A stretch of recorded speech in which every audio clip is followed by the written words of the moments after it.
cards! Exto Mag!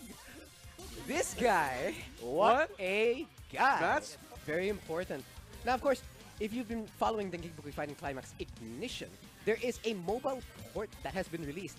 Dengeki Buko Fighting Climax.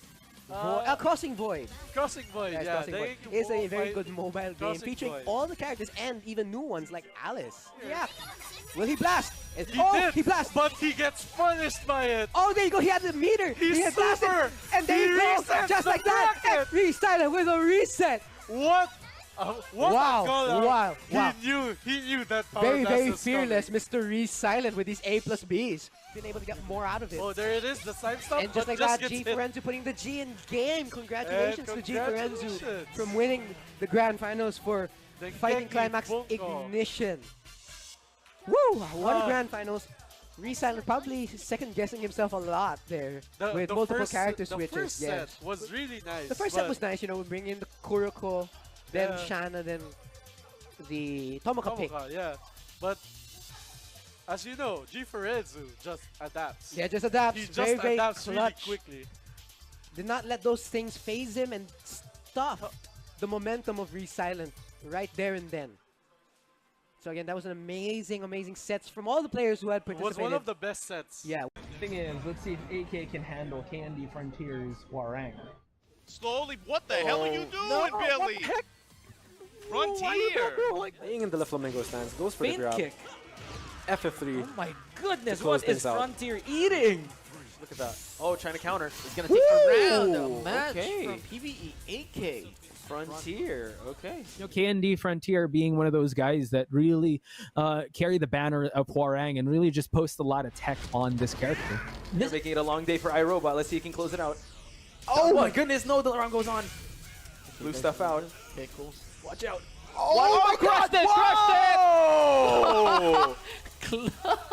That was great. Can we clip that? Yeah, ladies and gentlemen. How may I say? It's the definition. He wrote the story of Tekken. So maybe he's going for something like Jin. The Anna sweep. Anna sweep. Yeah. Oh, the back three! Let's go! And Pyko getting in the clutch. And the hit confirmed from DF3-1 to close. Oh my goodness! Drop out, to say the Sandy is least. most definitely feeling himself as he's making use of the plus frames properly. There's run available to him. Again, let us know in chat how you feel about this old anime game with your favorite anime characters. Only from Dengeki, of course. So, of course, if there are any SAO fans out there, please comment Kirito, please. So that someone would play Kirito. Both players in critical. Who gets hit by the world? Oh, trump cards! Exto Mag! This guy! What a guy! That's very important. Now, of course, if you've been following Dengeki Fighting Climax Ignition, there is a mobile port that has been released. Dengeki Buko Fighting Climax. Crossing Void. Crossing Void, Yes, yeah. Crossing Void. It's a very good mobile game featuring all the characters and even new ones like Alice. Yeah. Will he blast? He blasts! But he gets punished by it! Oh, there you go, he had the meter! He's he had blasted, super! and there you go, just like that! And restyler with a reset! What? What wow, a caller. wow. He knew that power very, blast very was fearless, coming. Mr. Re-Silent with these A+Bs. Been able to get more out of it. Oh, there it is, the side stop. And just like that, G Forenzu putting the G in game. Congratulations to G Forenzu from winning the grand finals for Fighting Climax Ignition. Woo! What a grand finals. Re-Silent probably second guessing himself a lot there with multiple character switches. The first set was really nice. The first set was nice, you know, bringing in the Kuroko, then Shanna, then the Tomoka pick. Yeah, but as you know, G Forenzu just adapts. Yeah, just adapts. He just adapts clutch. really quickly. Did not let those things phase him and stop the momentum of Re-Silent right there and then. So again, that was an amazing, amazing sets from all the players who had participated. It was one of the best sets. Yeah. Thing is, let's see if AK can handle KND Frontier's Hwoarang. Slowly, what the hell are you doing, Billy?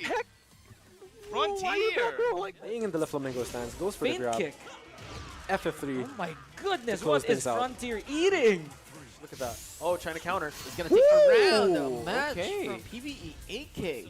Frontier. Okay. KND Frontier being one of those guys that really carry the banner of Hwoarang and really just post a lot of tech on this character. They're making it a long day for iRobot. Let's see if he can close it out. Oh my goodness, no, the alarm goes on. Blue stuff out. Okay, cool. Watch out. Oh my god, they Oh! That was great. Can we clip that? Yeah, ladies and gentlemen. How may I say? It's the definition. He wrote the story of Tekken. So maybe he's going for something like Jin. The Anna Suite. Hello, mic check 1 2 1 2 3. Hello again, welcome to the 11th edition of Advanced Hwoarang Lessons. Moving on with Hwoarang Tech as always. I don't know how many lessons we're gonna have, but my rough estimate is somewhere around 15 to 25 advanced lessons. I'm just checking the lighting. I think this is okay, or this one.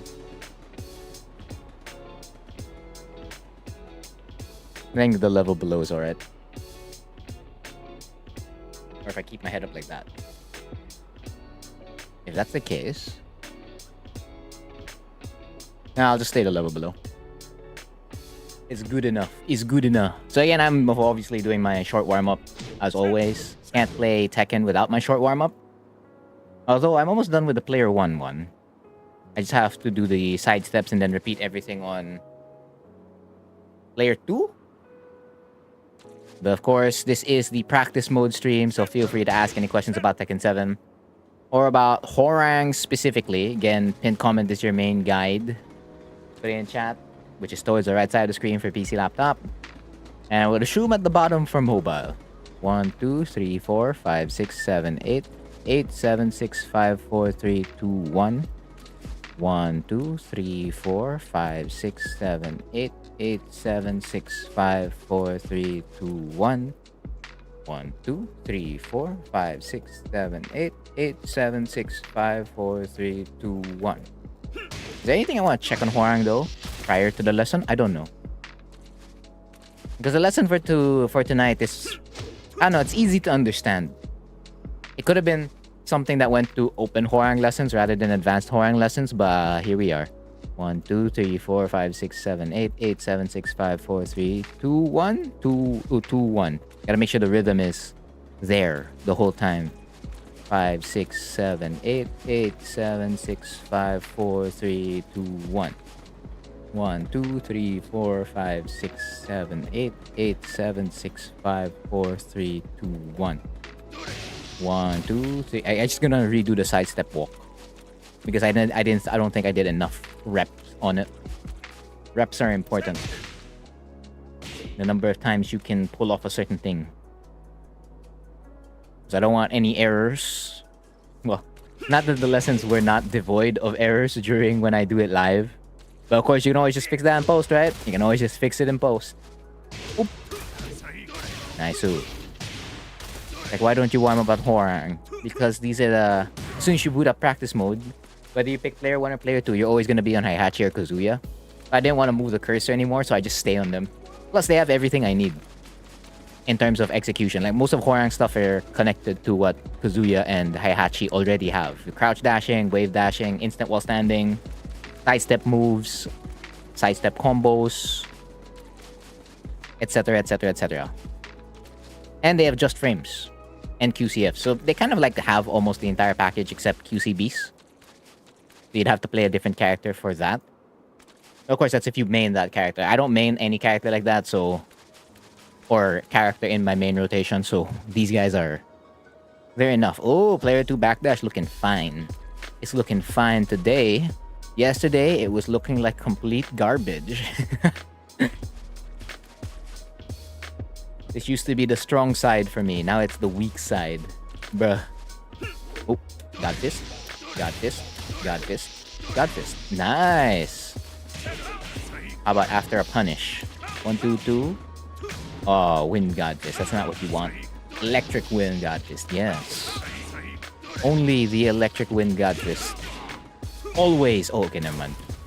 Always the electric wind got this. Yes. Wave approach into Godfist. Wow, okay. There you go. Nice. Ooh, combo. Oop. Feel free to copy this. I don't know. This I think this regimen's like the same for most players. Just depends on which character they're playing. But I'm pretty sure most players have exactly the same thing. Just different order. Or like the number of sets you do is different. Like, do you want more backdash reps, crouch dash reps, forward dash reps, combo reps, poking reps, etc. Of course, you can include like the reaction training in your warm-up. Of course, that'd make your warm-up even longer. Aha! What is up with that? Back to one. Nice. Other side. Nice. At least it didn't fall awkwardly.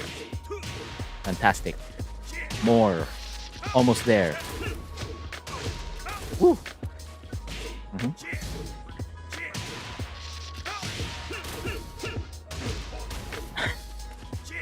Damn. I couldn't even dash in. There you go. Other side. Side step right. That's a wind god fist. Can't have that. Has to be an electric wind god fist. Wind god fist again? Well, at least I'm consistent. There you go. Alright, so that means all I'm missing now is side steps. Just have some pokes here and there. As if you're playing in a real match. Yeah, it is negative 15. Of course, from standing, negative 13. Although, that's only for down 4. Basic down 4. If you do it for basic down 3, that's always launch punishable. Whether you do it from standing or from full crouch. Oh. Why? There you go. About 17. Street Fighter 6 has been killing it lately. Although I'm not playing it. Though I'm glad that everyone's having fun. And that Capcom has delivered.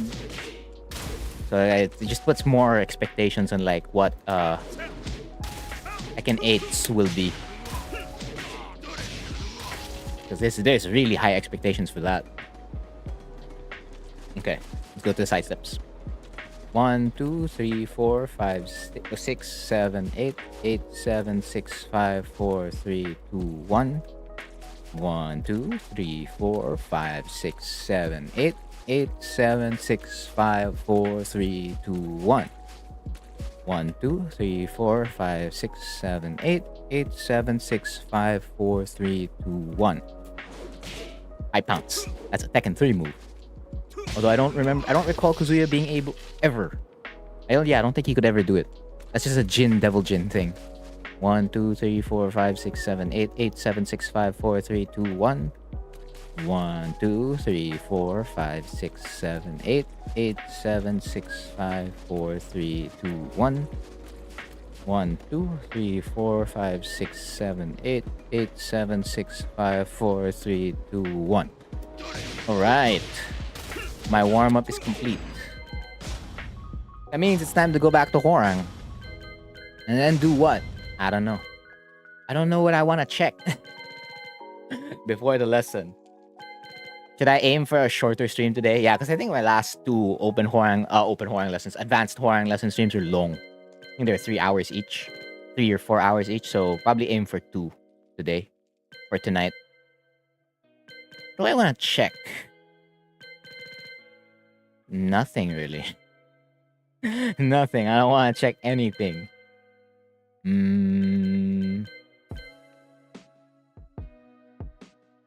No, I guess I'm checking the lesson for today. Just double checking if my information is right.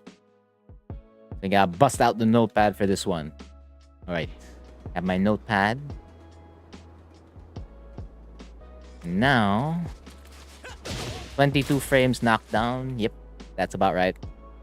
3, 4, 22 frames knockdown on hit.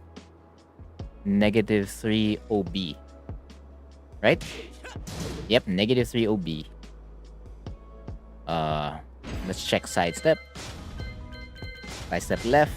Of course, this is after +1. No tracking. No tracking. Side step right. Nope, does not track. Does not track anywhere. Yep. And this is already average step. Because Hwoarang just has an average... He just has average movement. Of course, he's not going to like excellent movement. On excellent movement, it's even going to be worse. Let's pick more plus frames. Plus 5. Okay, plus 5, we got something. But it's only a plus 5. Plus 5 force crouch and they still get out. Oh my goodness. How about plus 5 standing? Let's go check that again. Plus 5 here. Ah, okay. It's the force crouch. It has no tracking. No tracking. No tracking.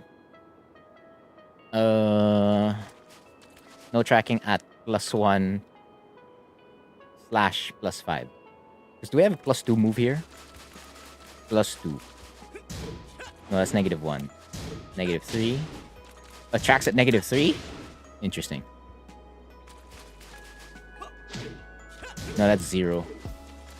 Hey, you don't have a lot of moves, do you? At LFF? Because the move can only be done from LFF. You can't do it from RFF. Only in LFF. Only in LFF. No tracking.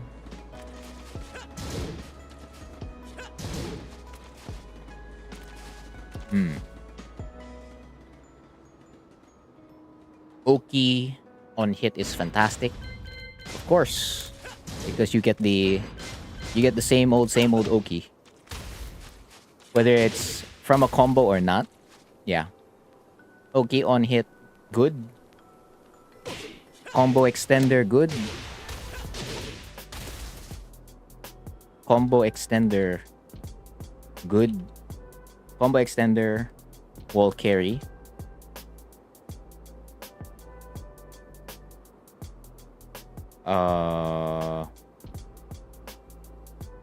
Let's move those points up here. Move those points down there. Safe mid-check tool with space. I'm alright. It has a lot of space. It retains the space. So if you were at, let's say, position reset, range 1.9. So this is 1.9, right? 2 to 1.9. If you do Flying Eagle from here, you retain 1.6. And if you do it again, yeah, it retains a specific distance. And since you're -3, you can move away right after it. Because, let's have the computer repeat action.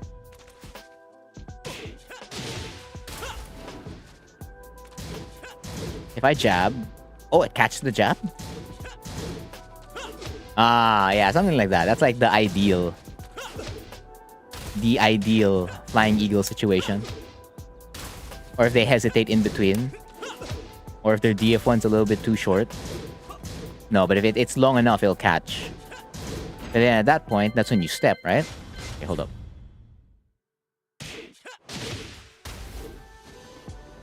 This should work. Yeah. So you can play around with that. Okay. So I have the recorded actions. Then that's it. No. Yeah, that's what I mean. It's like gonna be a super short lesson. And there's nothing else to check. Atta. That's like about it. I still have not made this my consistent combo just yet. I mean, you can add it to the Wavu. And it's another... Ooh, tough. It's another option you can throw out there. Oh yeah, and it low crushes, right? Slightly? When do you low crush? I think that's the answer I need to ask myself. Question I need to ask myself. Oh, low crush is really fast. Okay. So let's include that. Low crushes. Only in LFF/low crushes. So it's good when you advance. Only in LFF. Approach tool. that low crushes. It has no tracking though, but the Oki on hit is fantastic. Flamingo or any. Basically, the Oki's good. You can do anything there. Combo extender, squall carry is good. Safe mid check tool with space. Yeah, I don't think there's any other points I can say for this move. I don't think there's anything else. That's really how it's utilized. You can just throw it out there with kind of little to no consequence, aside from you, of course, you getting stepped and potentially getting floated. That's about it. So I guess I wait for a while for like Q&A if there's anyone here. If there's none, how long will I wait? Give it like 10:31 or something like that. Because time check, it is 10:27 from me, Philippine time, GMT/UTC +8. Been live for about 21 minutes and 28 seconds. Yeah, so I'll leave it until that time while I practice Tekken 8 combos. Back 3 into back 3 because that tail flips. It's so I don't know. I wouldn't necessarily call it ugly, but it's odd. Can you combo that in 7? No, you can't. The recovery frames on back 3 are... There's not enough plus frames. Ooh. Does this work? No, it doesn't. I'd have to go immediately for it. Nah. Tekken 8 combos. That's okay, Peacekeeper's still there, so you can really just do this. That's fine. That's already 46 damage. And I think that's similar to this one, right? Oh wow, it's 50. That's 68. That means if you end up at... How much again? 46. Oh no, that's 50 versus 60, right? Oh wait, they're both 50? Am I reading this right? 1, 2... 46. Oh, they're both... Oh, they're the same. But they're not the same off back 3. 50. Or are they the same? It's just like someone who's rewatching this VOD. No, they're the same Frontier. I don't know. It's like you have triple checking it so many times. Yes. Okay, so they're the same. They're the same damage values. Okay. That means your combo damage is more or less the same then. And the structure is the same. Because you're gonna run up, do this. Or if it's like Beck's move. Or do the RFF FF43 from what they call as LFS. Because they put it in LFS now. Okay. That's interesting. So your combo routes are more or less untouched. Including backlash. You can still do what they call this. That's fine. Yeah, there is nothing I want to check, huh? Nothing. I guess I would have to show it splatting at the wall. Because this wall breaks. So it's good wall pressure. And at -3, you can still step DF2. Or step DF1-3. Or step 1-2. Yeah, so again, 22 frames, knockdown on hit, -3 on block. Only an LFF, solid approach tool. It low crushes. It has no tracking though. Oki on hit is good. Safe mid check 2 with space. Perfect. Or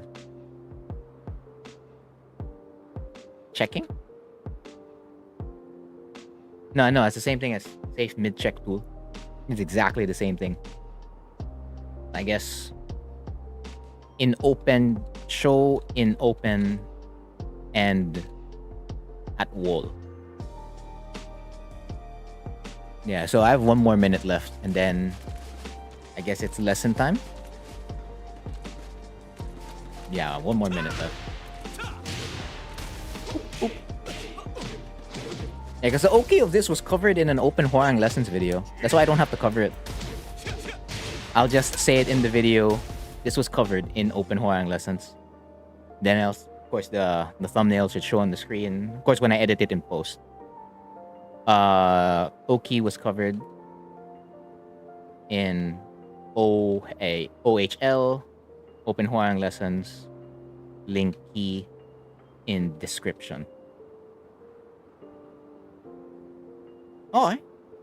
But of course, the standard Oki is just... what? Yeah, you can do that immediately. RFF forward 3. If not that, you don't want to do RFF forward 3, you can enter Flamingo immediately. Whether that be left or right. And if that's both not up to your standards, you can do something like just run up down 3-4 JFSR, instant while standing 3. I don't know, choice is yours. It's like so many to pick from. Yeah, combo extender. You can do it from here too, it's cool. Hwoarang definitely is probably still gonna have this move in 8. So, what's a combo that could... No, it doesn't reach? Okay. Oh, it reaches! Tekken 8 combo is gonna be a little bit funky. It's gonna be so weird. Flying Eagle into back 3. Like, huh. Only if you could combo off this.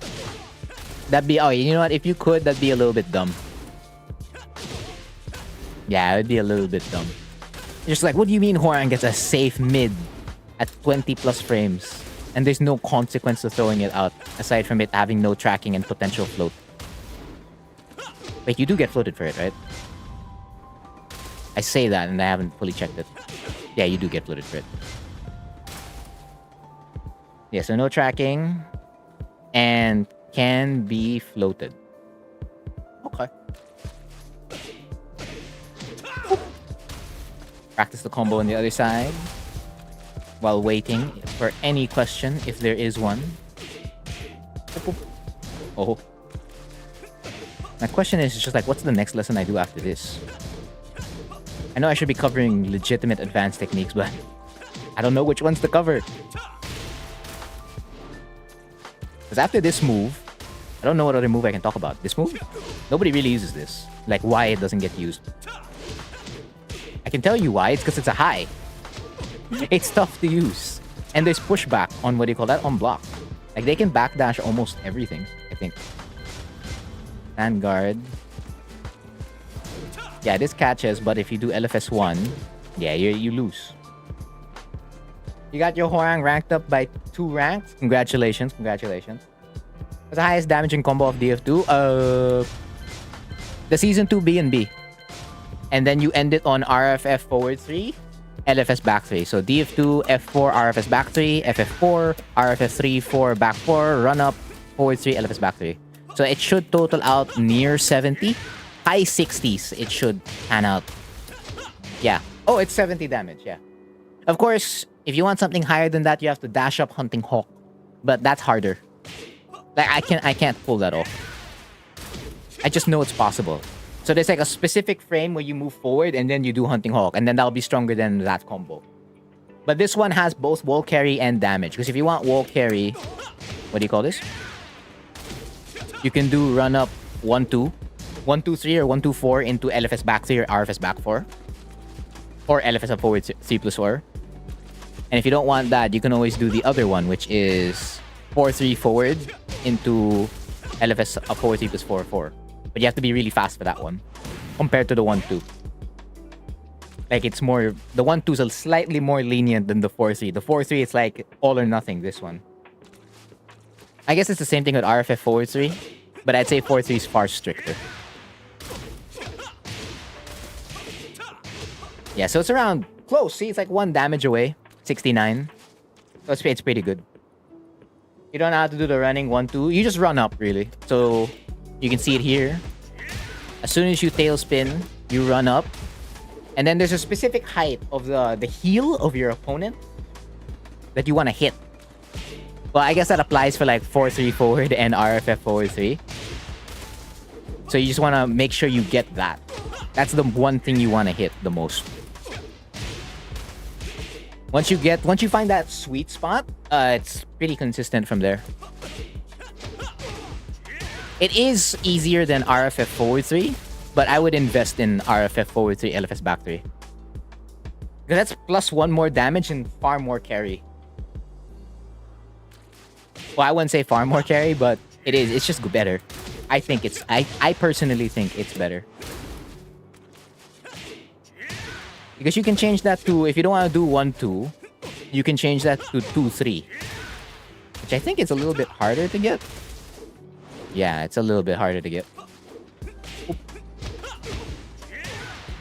1, 2, 3. Yeah, having the 1 makes it easy. But again, both of Hwoarang's jabs are 10 frames, so no difference. It's just the hitbox. Although this should be slightly lower, the 2. Okay, just need to hit that heal. Oh, I keep defaulting to my combo. The combo nobody else uses except me. Where is it?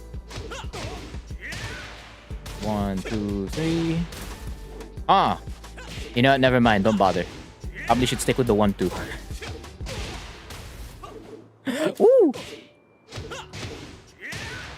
But that's for the most part. You look for the heal. So when it's too low, you're not gonna get it. And they have to make sure you run up immediately.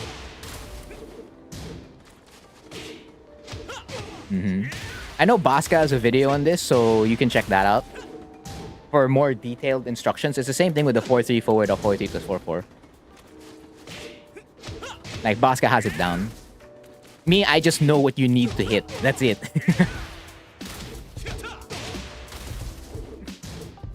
And then it's just a matter of, what do you call this? Timing and execution at that point. Nothing more, nothing less.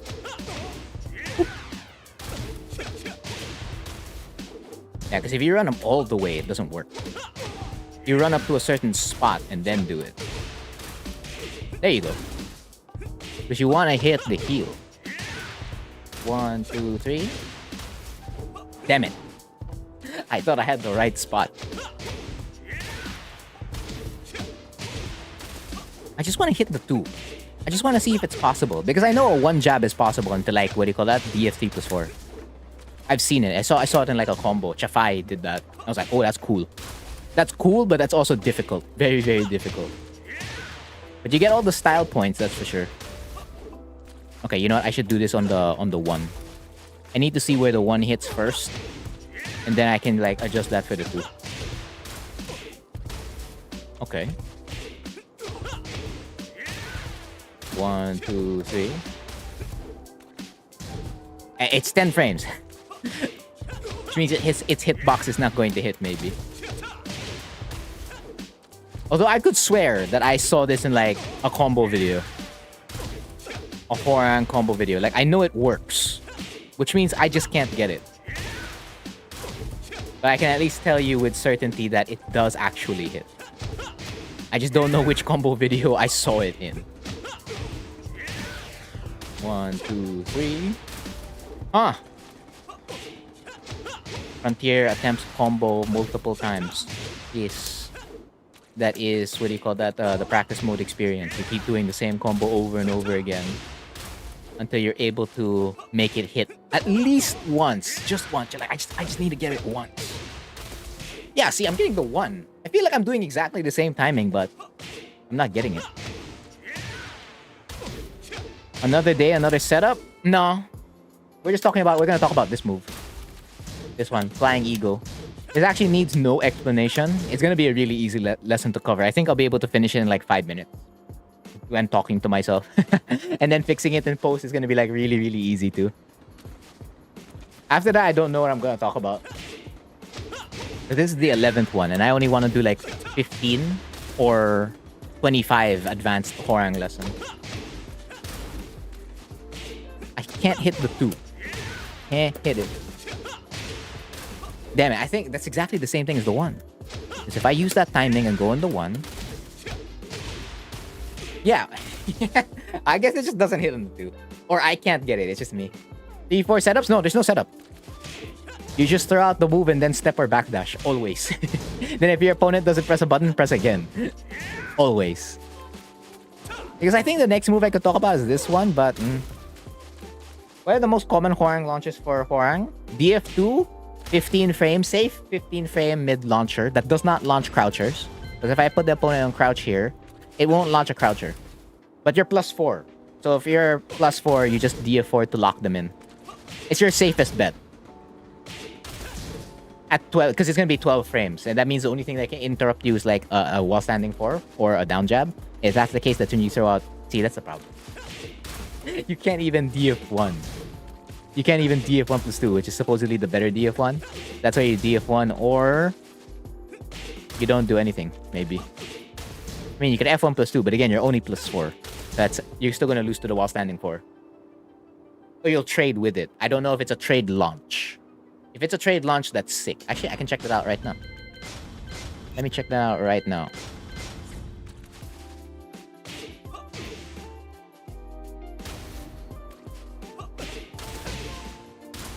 Oh, it is a trade launch. Oh, you're not forced crouch. Okay, right. You're standing. No. Okay, no. If they jab immediately, you lose. I can backdash it. Nah, it ain't it. That ain't it. That ain't it. Yeah, so I mean, DF2, 15 frames. Back 3, 16 frames. This is launch punishable on block, -19. So be careful when you throw it out. But it does have good range. So you can launch your opponent from distance. I kind of expected to hit it from here, but it's apparently not hitting from here. But yeah, roughly around there. It doesn't hit from like a mile away, but it hits a decent amount in terms of space. And then after that, 18 frame JFSR. Of course, 18 is the fastest you can pull out JFSR. So realistically, this move is coming out, if like your JFSR isn't at its fastest, it's realistically coming out like 20 to 23 frames. Something like that.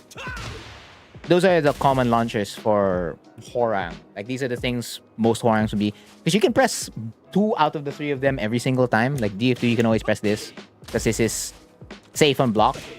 -7. So you can just throw it out there. It's just a matter if your opponent's crouching or not. Back 3, you're not pressing this all the time. Because, again, it's launch punishable on block. You're gonna get punished really, really hard for throwing it out. And then JFSR. This was something you could always press even before in previous seasons, like in Season 1 all the way up to Season 3? Yeah, because they made JFSR safe in Season 4, right?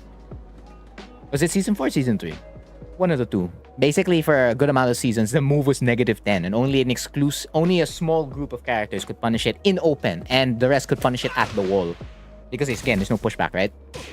But now you can throw it out whenever, wherever you want to, like, throw out JFSR.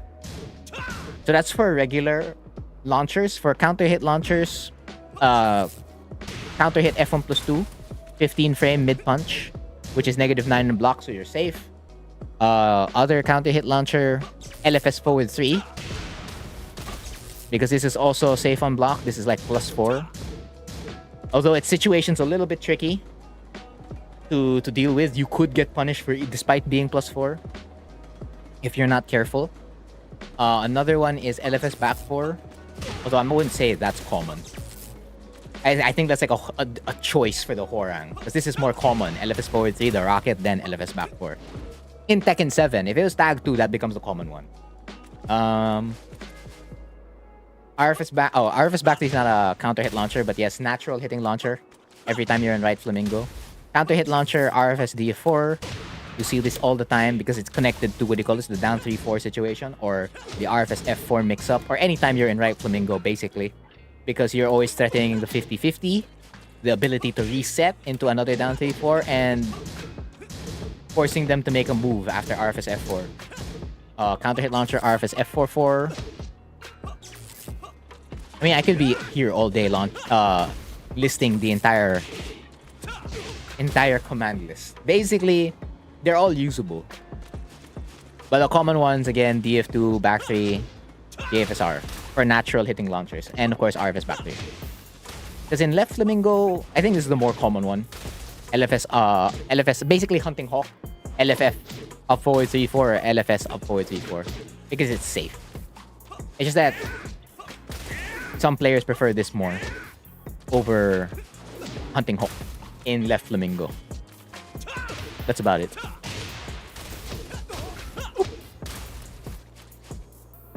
Now, what was I checking again? Alright, the +4. What are you supposed to do here? The +4 DF2.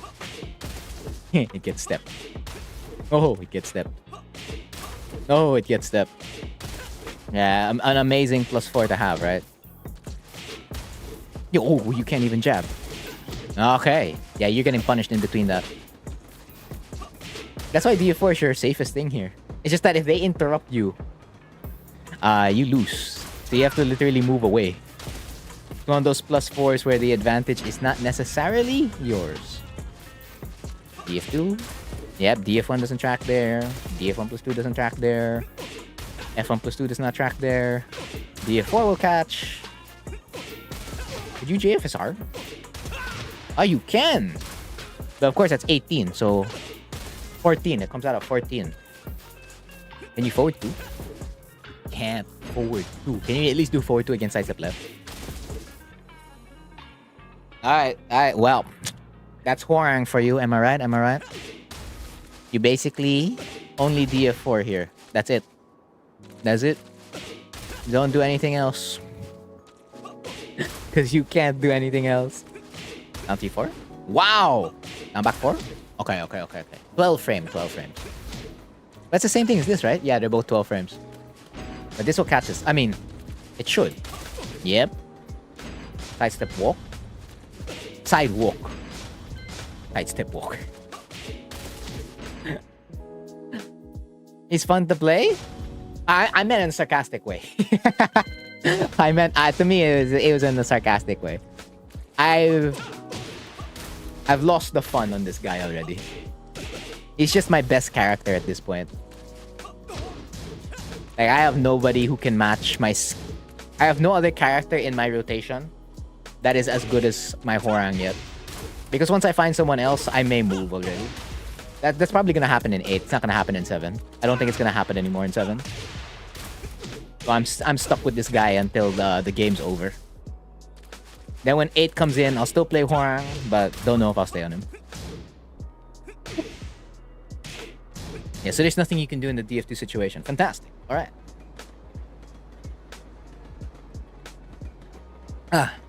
Delicious water. Delicious top tier water. Yeah, because I mean, if this is the move I'm going to discuss, I don't know, man. I could discuss this, sure. That's why I don't know. I don't know what lesson comes after this. That's why you guys have to give me suggestions. What aspects of Hwoarang game plan should be, what do you call this? Or gameplay should be discussed. That's the whole point of advanced Hwoarang lessons.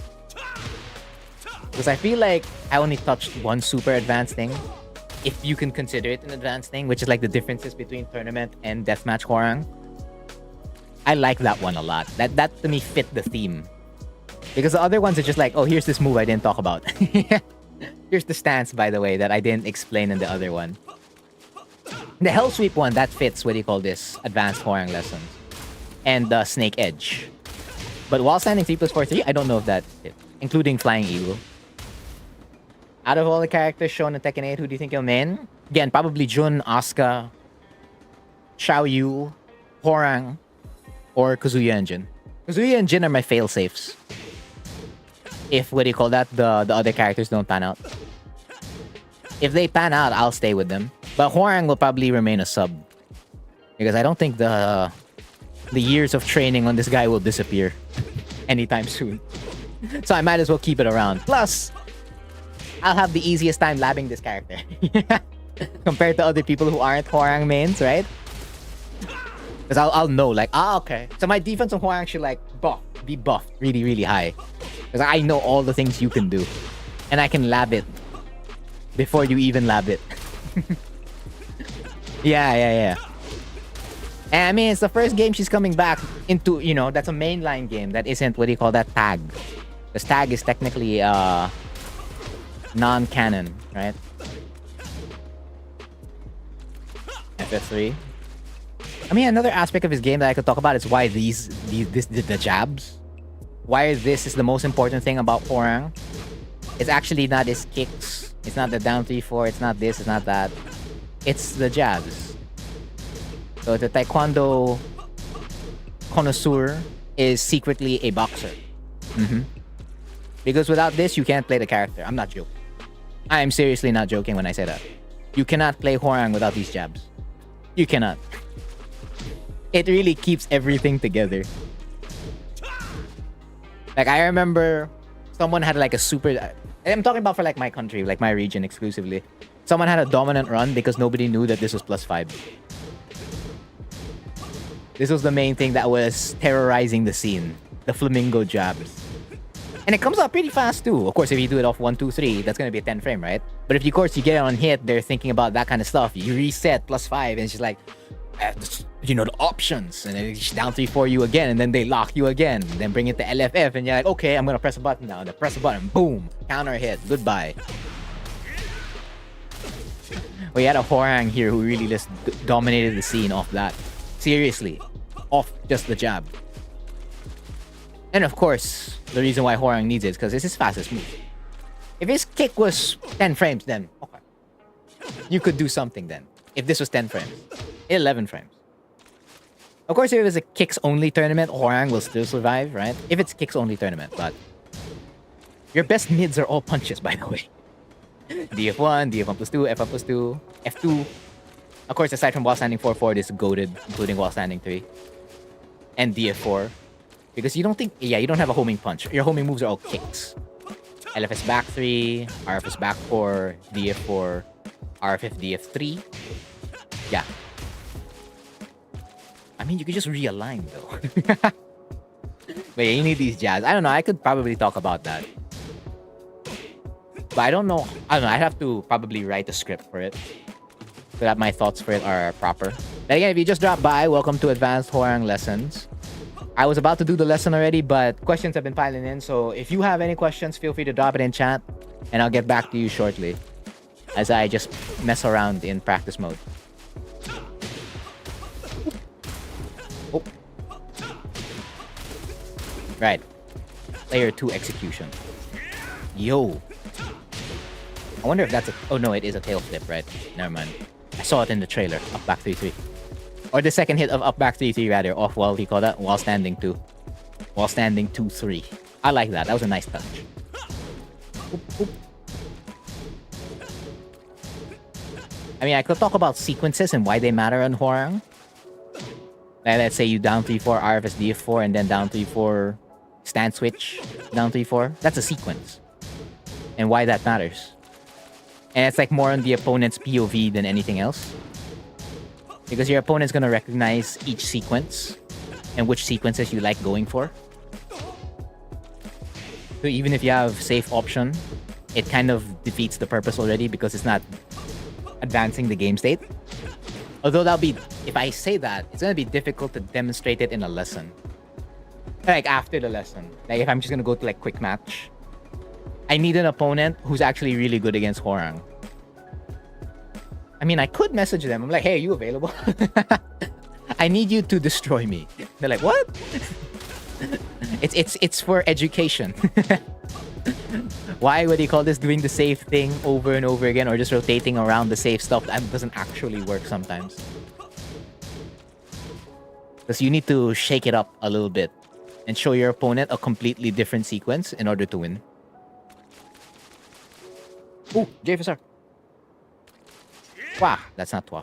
That's Ea. Alright, his Twa sound in Tekken 8 is a little bit different if you saw that combo teaser thing. Aside from the Brian trailer, when it got officially released. His Twa sounds a little bit different, but hey, JFSR still in the game. Some people were asking, hey, is JFSR still in the game? I'm like, don't fret. It's definitely going to be in the game. It's a legacy part of Hwoarang's gameplay. So it's there. And they confirmed that, what do you call this, Backlash is still usable in a combo. I was a little bit worried that it wouldn't be anymore. But they brought it back to its old version, so it's just a question if you can transition to Right Flamingo in Backlash, which will make it a little bit crazy now because it's a power crush. Before, you'd have to set up, like your opponent would really have to be waiting there. Let's say you down 3-4 RFS2, they have to wait. Like they shouldn't press a button. So that you could Backlash and then use plus frames into Right Flamingo. Now, I don't even have to wait for you. I'll just throw it out even if you're pressing a button. And then I'll enter Right Flamingo. And then if you're still pressing a button, I'm pretty sure they'll still keep this as a power crush, RFS back 4. And now RFS back 4 again if you still keep pressing buttons. Or RFS F4-4. Yeah, that'll be fun. Does this work?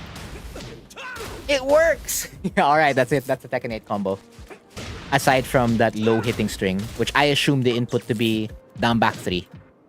I don't expect it to be, what do you call it, RFF down 3. Because there's no way they're removing the ability to down 3-4 off RFF. And then they do, and I'm like, oh no. I don't know this character anymore. I straight up probably would... That'll be one of the things that will make me not play him. if, what do you call that, you can't down 3-4 in RFF, I'll be less incentivized to play the character. Because the reset capability over here is very, very big. If I have to use that string and that string isn't exactly as good as down 3-4, I'm not gonna do it. I'll be like, oh, okay, so if Hwoarang's in RFF, you're not that dangerous. Aside from, he has a heat engager here, by the way. That mid homing kick you saw where he jumped and that look plus, that's a heat engager. And that might be RFF DF3. The new animation of RFF DF3 or the new animation of RFF FF3. One of the two. I feel like one of those moves got replaced. No questions? I'll wait until 11 o'clock. I have 3 minutes until 11 o'clock. And then I'll do the lesson already for today. I am aiming for a short stream after all. It's already 51 minutes and 17 seconds. Oh, that works. Cool. I mean, there's not much check anymore in terms of combos, right? Yeah, it's gonna be so ugly. I get... Oh, wait. No. Right. It doesn't launch anymore. It's only guaranteed hits into the 3-3-3. Right.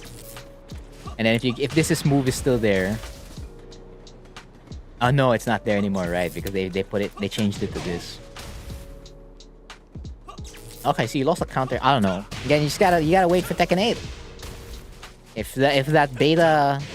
closed beta test on June 8th is true, because some people have been monitoring SteamDB, the Steam database, and they're like, I think there were like 12 players who were, or 12 people who were already using the closed quote-unquote beta test. If that's true, we'll only wait until that time to see what the move lists are for all the characters and like what's their properties and so on and so forth, and like how the initial way to play the character is until, of course, it develops over time.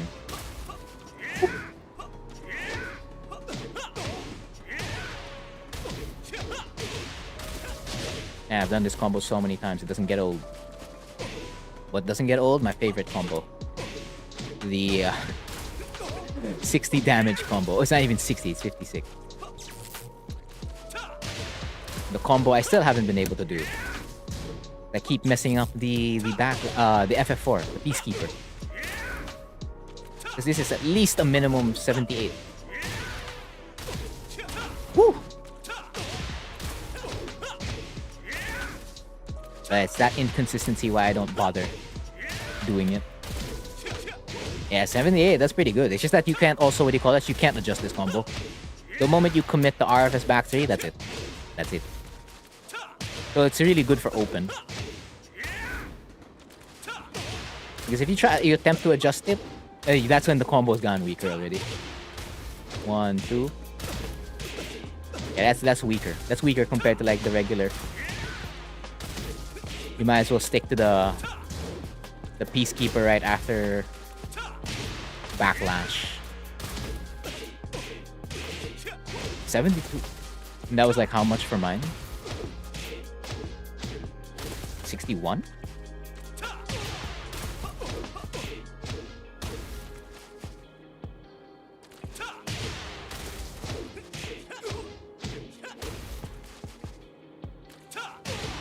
I was thinking of like a way to adjust it with that. You can't. What wall combos do you do for Oki? Let's go to a wall stage then. The regular B&B should be enough for Oki. So let's say you do the RFF forward 3, LFS forward 3, LFS 3, F4. That is one of the best wall enders for Oki because you can like transition to RFF. You can do SS4, you can enter both left or right flamingo. It's essentially the whole package, but if you want more Oki, you do the CD3 into LFS3, F4. You even have more frames to like set up like a FF3. So let me just demonstrate that right now. F4, back 4. Hello, wall. So this is the regular one, right? Regular B&B. Then you can get that. If an opponent presses a button there, they lose. They get counter hit. They go smack straight into the floor. You get a back 3 follow-up or an FS3 follow-up, and then you can just continue harassing them from there. The other one is the CD3 one, wherein you get massive plus frames off this one. And there are some really cheesy setups here. Really cheesy setups of the CD3 Ender. If you don't want that one, you can always go back to the classic vanilla Ender in the arcades, which was DF1 down 2 while standing 4-4, and then play the mix-up on while standing 4-4, because RFF3 used to be guaranteed, and that was a chunk of damage. So now, when they're on the floor, they have to guess between, let's say, RFF3, down 3-4, down back 4, RFF down 4, RFF FF3, and regular LFF FF3. So those are the stuff that really lock them in. Or you can just repeat with another while standing 4-4. Very safe. And you can also do RFF back too, but just know that loses to like when if you don't press a button. The other moves I mentioned, I think they catch most of the time. Another wall ender you can do is running 3. Running 3 or any move that is essentially an axe kick. So that's also like 4-4-3. Because your opponent will back roll. So let's change this to quick back roll. If I do any of it, running 3, 4-4-3, RFF, 4-3, they're gonna back roll, and essentially the mix-up is JFSR, FF3. You can stand switch RFF back 2 if you like, RFF DF4 if you like, down 3-4, down back 4. The list goes on. If not those enders, what other enders do you have? I would say RFF back 2 is included with the spike stuff. It is not exclusively axe kick. Stuff that's spike.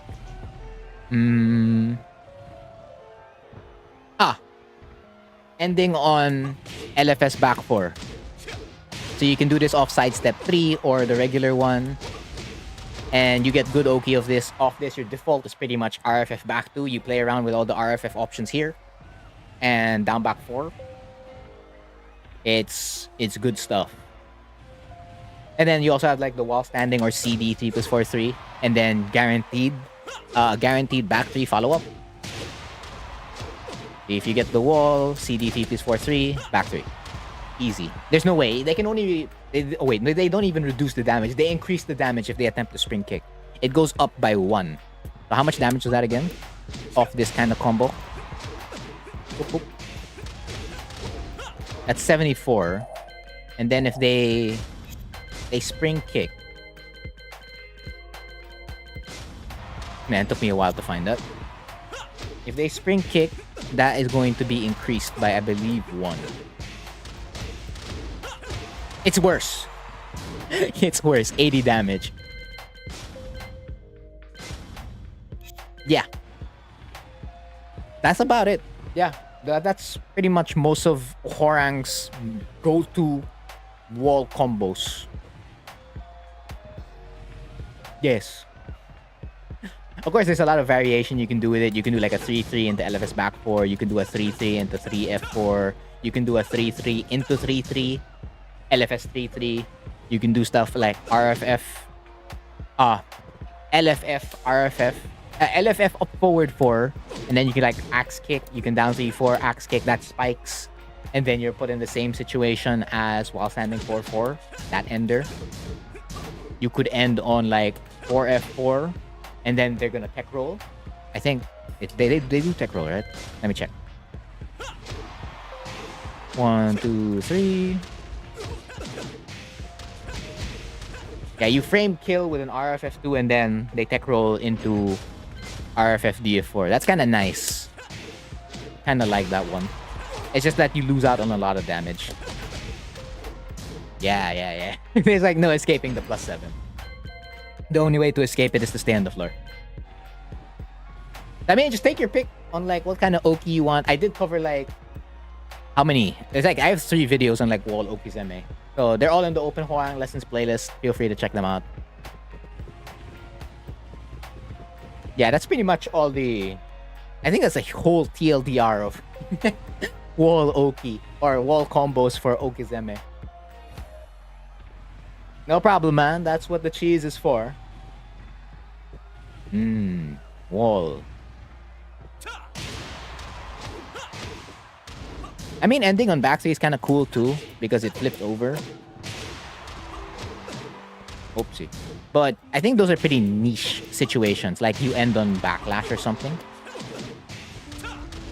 Ooh. Yeah, because you're not going to be doing this often.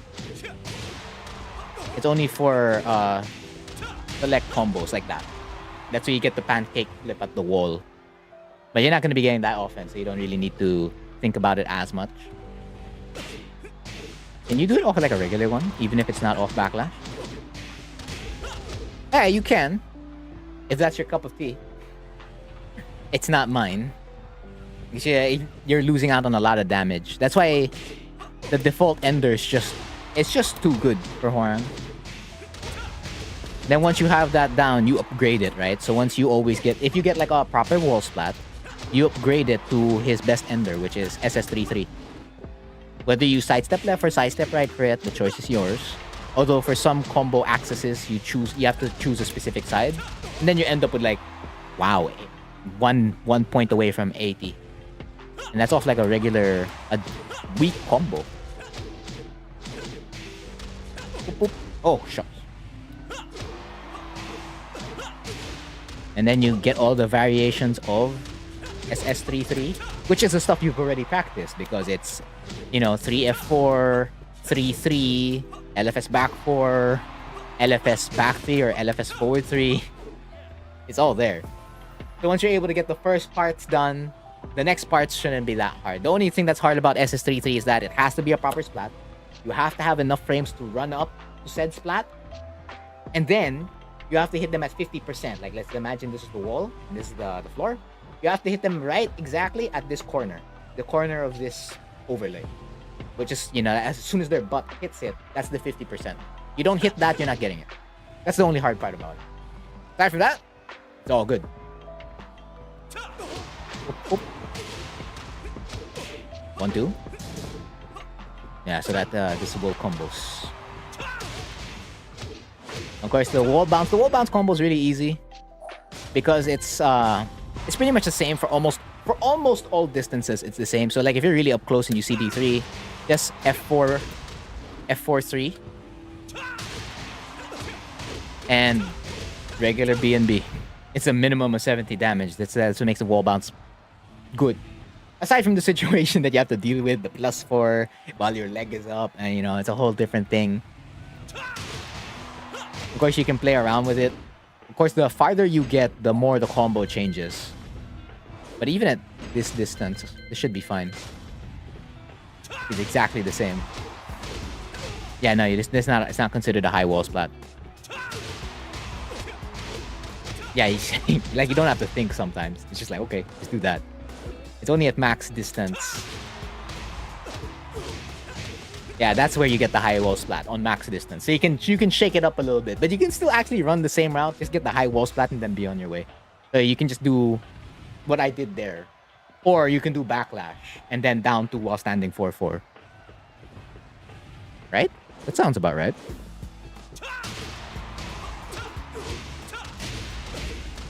Yep, that's 7. It's also 70 damage. So that's kind of lacking in damage. Ooh. Of course, this is like if you're not going to optimize it, right? You're going to stick with this route the whole way. Yeah, because you do the RFF back 3, you sidestep SS33. That should work. Hello, RN. Welcome to Advanced Hwoarang Lessons. Just answering some questions here and there. If you have any, just let me know in chat. If it's about Tekken 7 or this kicking boy, specifically Hwoarang, because my whole channel is kind of like just dedicated to this guy. I've been playing him for God knows how long. God knows how long. Oh, I've spent too much time on this character. Yeah, because I am probably gonna do the lesson soon. I say that, I keep saying that, and then I answer another question, then I extend the time for the open Q&A. It's just how it be. So let me just re-record the stuff I need. Beat action. Okay. Ooh. Jab. Alright. Good. I have it. Actually, just have one of them playing already. Okay, good. And then I go to player 2. Because I've been neglecting my player 2. My player 2 execution. because you get to choose the side you're at. Again, that's the amazing part. I'm pretty sure that's still gonna be an 8, by the way. Like the camera technology they developed for Tekken 7 is probably still gonna be applied in 8. So you can still pick like whatever side you want. So both of you could be playing on player 1. They didn't do that for Street Fighter 6, huh? You still have to like you're forced to go left or right. So Tekken's the only game with that kind of technology. Interesting. And then you're gonna have the whole debate again that they shouldn't be allowed to, but I don't know. I feel like it's okay. You just have to be able to know which side your opponent's at. And there are certain moves or certain situations wherein you can find out what side your opponent is at. So it's just a matter of using those things to get to like, okay, they're on player 1. So I'll do all the stuff that, because sides are real. Like, you can't avoid certain things if you're on this side, that side, blah, blah, blah. Or it's not that you can't. It's also just, like, more difficult. Because if you use, like, a hitbox or whatever, like, you can get out of it and you're like, But in, like, a regular stick or, like, a pad, without changing it a little bit, like, changing your controls, it's hard. Very difficult to do it normally. To get out of it. Like, let's say getting force crouched, and then you want to step towards the side. Because stepping towards the foreground, easy. Stepping towards the background, harder. So if I do up forward 2 here, it's easy for the player 1 Hwoarang to step left. So step left. And let's say I just do like a DF1. They'll avoid. But if this was an actual player and they attempt to step right, they usually get clipped. Usually. But you can actually avoid that. It's just a pain to what do you call that? To get out of the forced crouch state in order to step it.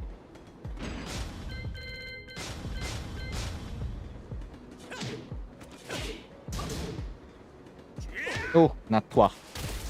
The one thing you're always gonna be doing as Hwoarang. Throwing out the twa. That's not what I wanted. Nice.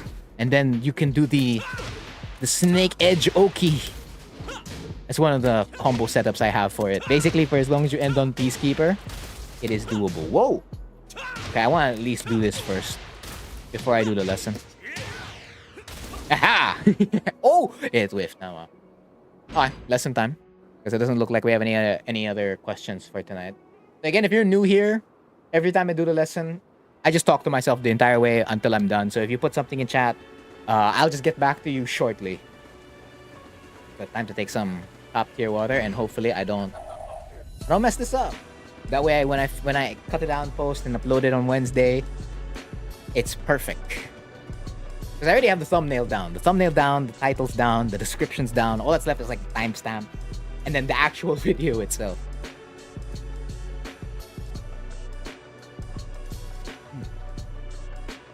I don't know if I'll like compile all the demonstrations of the lessons, because those sets were, I don't know, I guess informative, because I kind of tell you what's happening throughout. I'll think about it.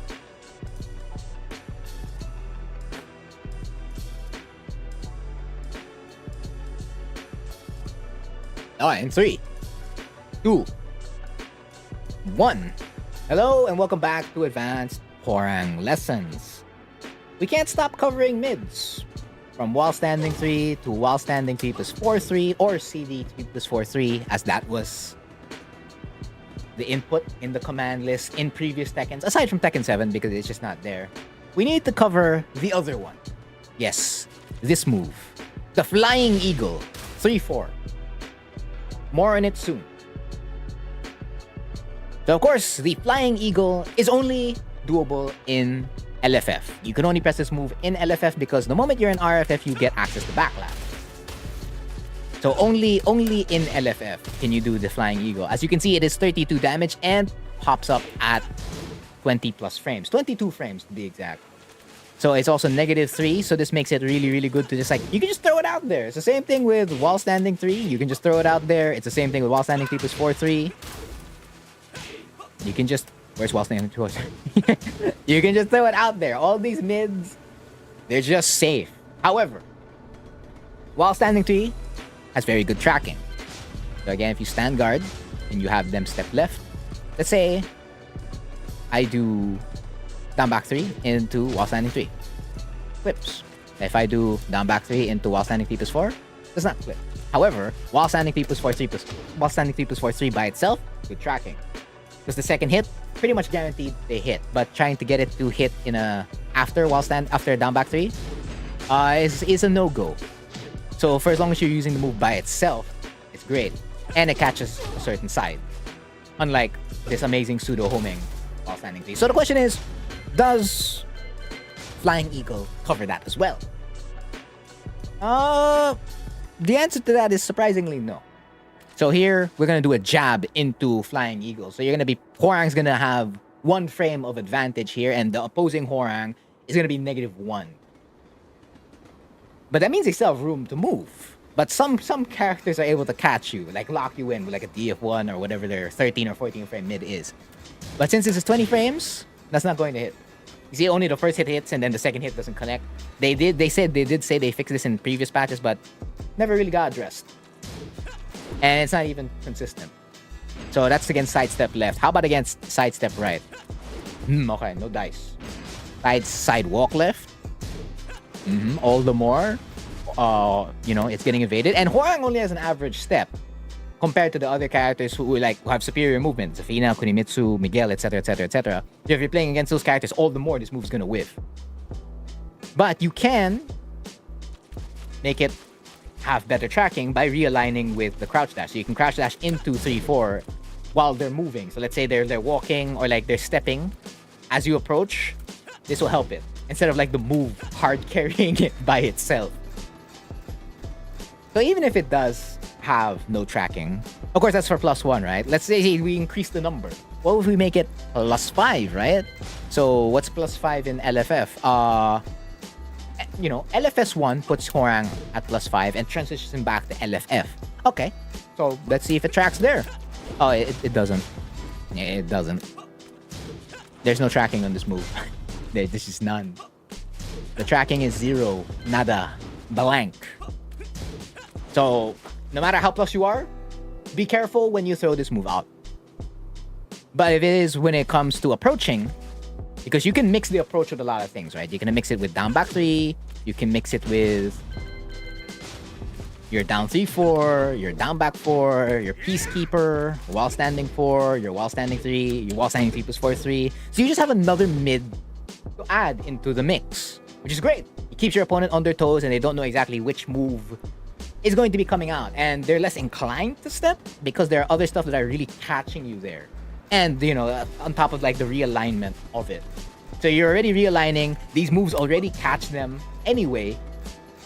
So all the more Flying Eagle has a higher probability of hitting them. But of course it doesn't mean it won't get stepped from time to time. It will. You just gotta keep track of how your opponent's dealing with your approach. Now, of course, you can get floated if you do Flying Eagle. So I have Hwoarang recorded here with Flying Eagle. So if the opponent interrupts you fast enough, or at the right moment, instead of what I did earlier, which is preventing Hwoarang from doing it, you are going to get launched. So that's a late trade. This is the bout right. And you get fully floated for it, which is a little bit risky compared to, let's say, a while standing 3 or a while standing 3 plus 4-3. Because that one you just get hit. That one's going to turn into extra damage into Oki. Speaking of Oki, Flying Eagle does present some pretty good Oki. On hit, its Oki is pretty good. You can Waifu in. You can Waifu into Flamingo, or just straight up enter Flamingo and say, hey, let's play the 50-50 wake up game. If those aren't your jazz, you can always just go dash in RFF. Essentially, the whole playing field, the entire command list is the entire command list, you can do everything. I say that with confidence because on hit, the Oki is essentially the same as when you do it in a combo. So this is, you can do it as an ender, and you have all the time in the world to set up whatever you want to do. It's really good Oki. And again, this Oki was covered in Open Hwoarang lessons. I'll put the thumbnail here and then the link in the description below so you can check it out on how the Okizeme works. Now, aside from it having really good Oki as a combo ender and on hit, it's also a combo extender. Let's say you want to you want to add some spice to your combo, right?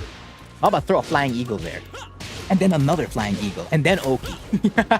I mean, choice is yours. You can also do it off back 3, Flying Eagle, 1, 2, and then Flying Eagle again. So it is good filler. It is also a good filler with decent enough damage. And the carry on it is surprisingly good. Like if you do it for the Season 1 B&B, FF4, instead of doing RFF forward 3 into LFS of forward 3 plus 4, if you're not up there yet, if you don't have the execution, this is a budget wall carry option that you can do instead of doing like a budget flashing trident and up forward 3 plus 4. So it does, and it's gonna splat properly, and then you can get the down 3-4 or RFF forward 3, LFS forward 3, stuff like that. It's great. It's beginner friendly. Flying Eagle. It's telling you to press 3-4 all the time. Every time in combos, and when you approach, when you check your opponent. And checking your opponent is very strong with this move. So you like when you approach, you want to see if your opponent is how they're dealing with guys. They're blocking and whatnot. And then if they're ducking, you know, JFSR is gonna go in, or the Flying Eagle is gonna go in on hit. You get the Oki. But if it blocks, so I have an option recorded here. I'm pretty sure you saw it earlier when I was attempting to float Hwoarang. Typically, the reaction, one of the reactions versus Flying Eagle, is that the opponent checks. And that's what happens. They get punished. Now, the punish indicator is a little bit below me, but you can see it there. Now, if the opponent reacts really, really fast, you can't, what do you call this, backdash. If they jab or they throw out their 13-frame mid immediately. But if they are a second late in hesitating, or like second-guessing themselves on what they want to do, they will lose to Flying Eagle. But not unless their mid is really, really long, right? Like, I've been beating Hwoarang here way too many times. Not that I mean to beat him. I actually want to lose there. So, if that's the case, if you're losing it to it like that, remember, forward 2 is -2 on block, and Flying Eagle's -3, which means you can do pretty much the same thing.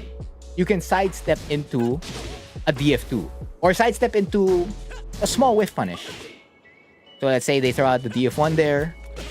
Whoa. Is my recording wrong? No, it's right there. It's perfect. There you go. There's the punish. That will happen. But of course, make sure your step is clean. It looks like my recording step isn't clean enough. That should be the DF1. Okay. Was it better? Nah, I guess not. But you can step certain options. It's the same thing as the -2 situation on block. You can step 1-2, step DF2, depending on like what option your opponent is hitting you with. And you can check that immediately with like the backdash.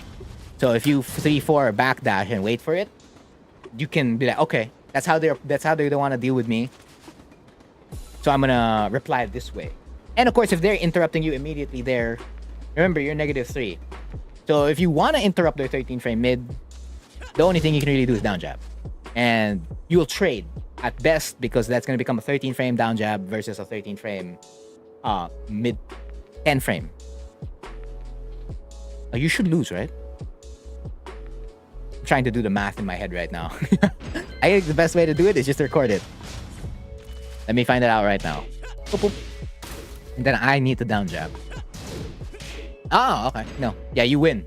Yeah, that's the thing. That's the thing you want to do. I did forget to mention that it does low crush. So it's pretty good in the approach as well. So if I do a down back 4 right after the jab, it should low crush immediately. Really fast. Very, very reliable low crush for Hwoarang. So if you think your opponent's gonna do a down 4 to stop your approach, or like they're gonna do some big low, whatever, you can just Flying Eagle sometimes. Just note that it's, again, still 22 frames, so pretty slow. But I mean, if it low crushes, it low crushes. That's pretty good. In the wall, the situations apply. It's the same thing. You can backdash into a CD3 to get the wall bounce. You can sidestep into JFSR, sidestep DF1-3 to maintain wall pressure, sidestep 1-2. Unfortunately, you don't really have like a sidestep wall splat, so the most you can do is like sidestep DF4. And if it does counter hit, since they're pressing a button, they're gonna splat. Or of course, you Flying Eagle into another Flying Eagle. That is completely possible. I mean, the choice is yours. Feel free to explore it. This was just a brief overview on like how Flying Eagle works and what it does for Hwoarang on paper. Of course, in all the streams, I do demonstrate the lesson.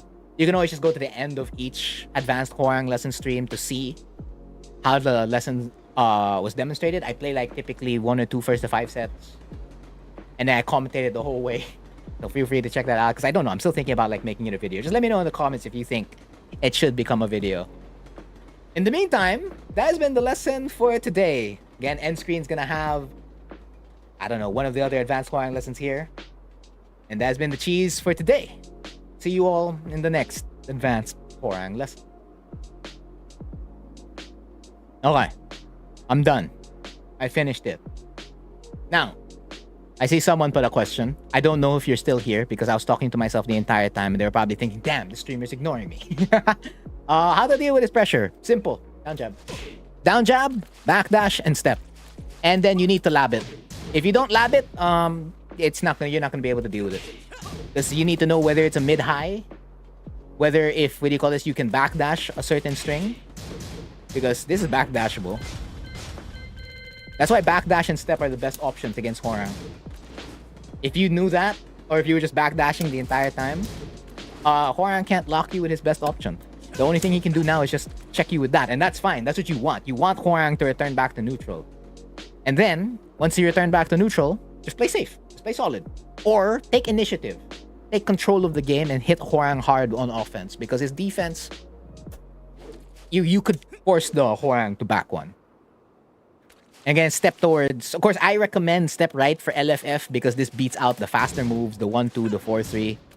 But of course, if you step left, you'll take away more dangerous moves like JFSR, stuff like that. And of course, you see him left flamingo, step left. You see him in right flamingo, step right. He's in RFF, step right.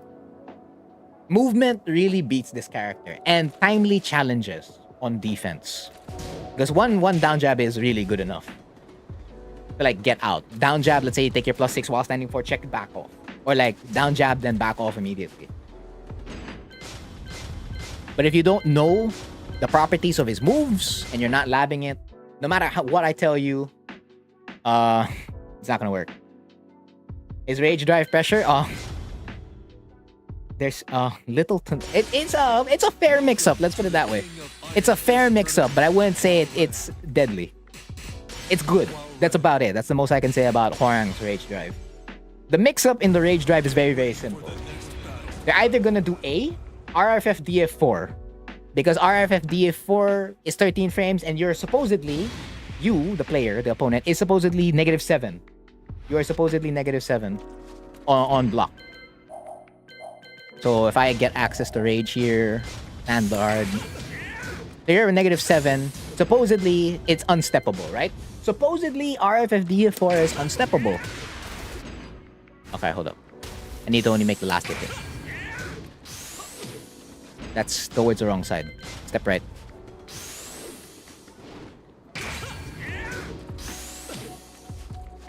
Okay, the computer sucks at it. It has to be me. It has to be me. But what I'm saying is that it is steppable. RFF DF4 is steppable. So the mix-up here, essentially, before I demonstrate that, this is steppable. RFF DF4. This is steppable.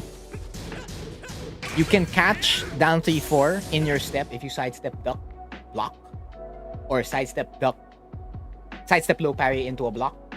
Essentially, if you just SSR, you're fine.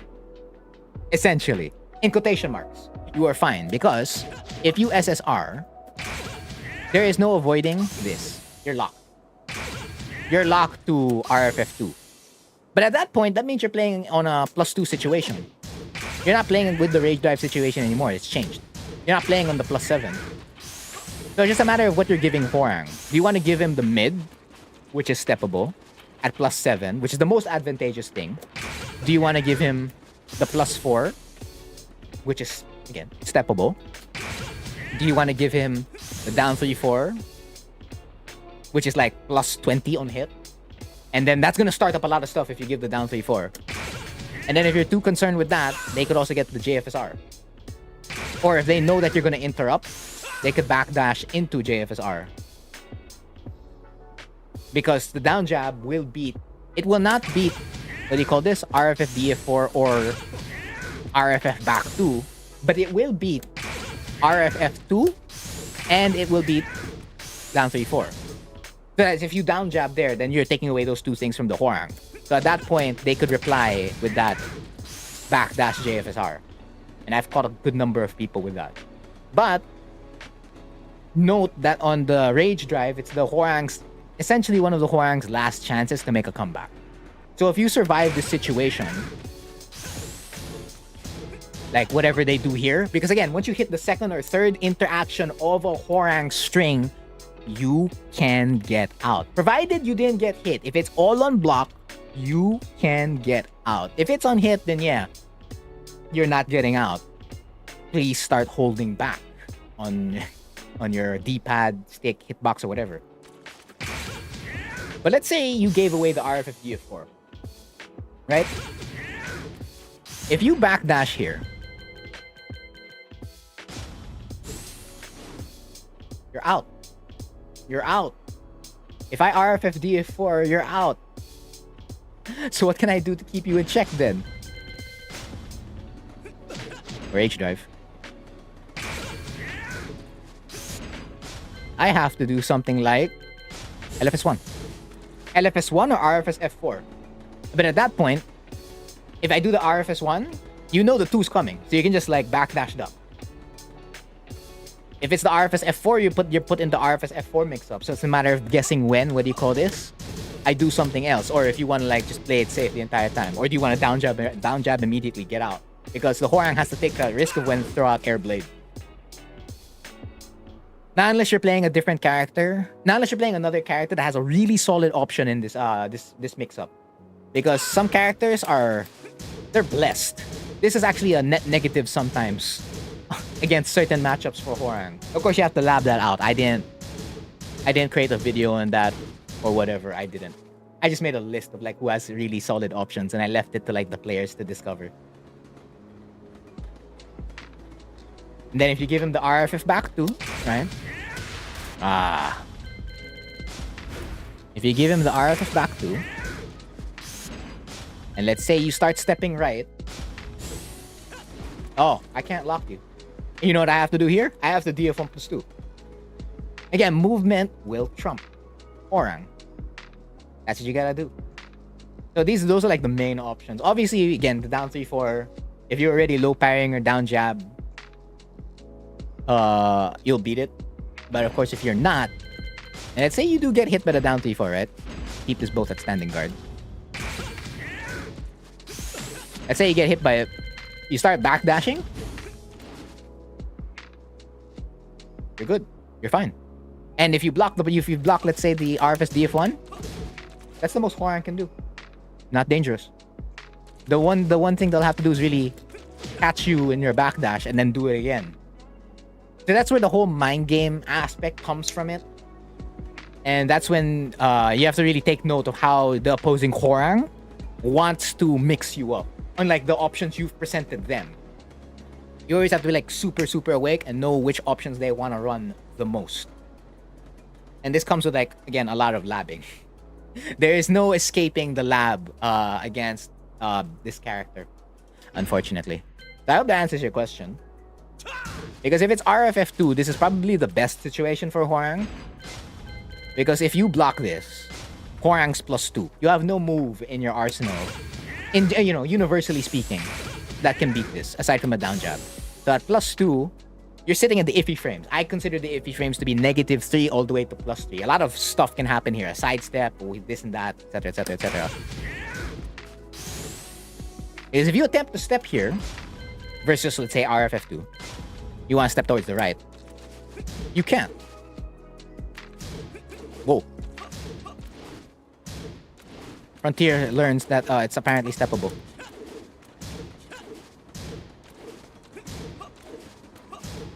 There you go. I was wondering where the mover was. Okay, there you go. Oh, never mind. What makes this unsteppable? I think it's the second hit of that.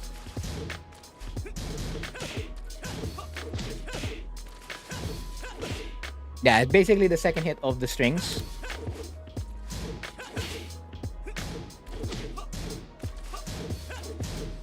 So if you're not careful with your step, but then again, they're all high. So if they're all highs, side step right, duck. However, you're not going to know that at the moment, right? So even if you do step, the Hwoarang can respond with that. Or catch your step, because this catches SSR. Like, it's way, way harder to deal with RFF2, I feel. Because I've had more success on RFF2 compared to the other situation. Like, I can really control the opponent more of this. Even if you saw clearly that another RFF2 would get stepped. Oh, hello, Mundi. Good evening, good evening. Welcome to, I guess, the last part of tonight's advanced Hwoarang lessons.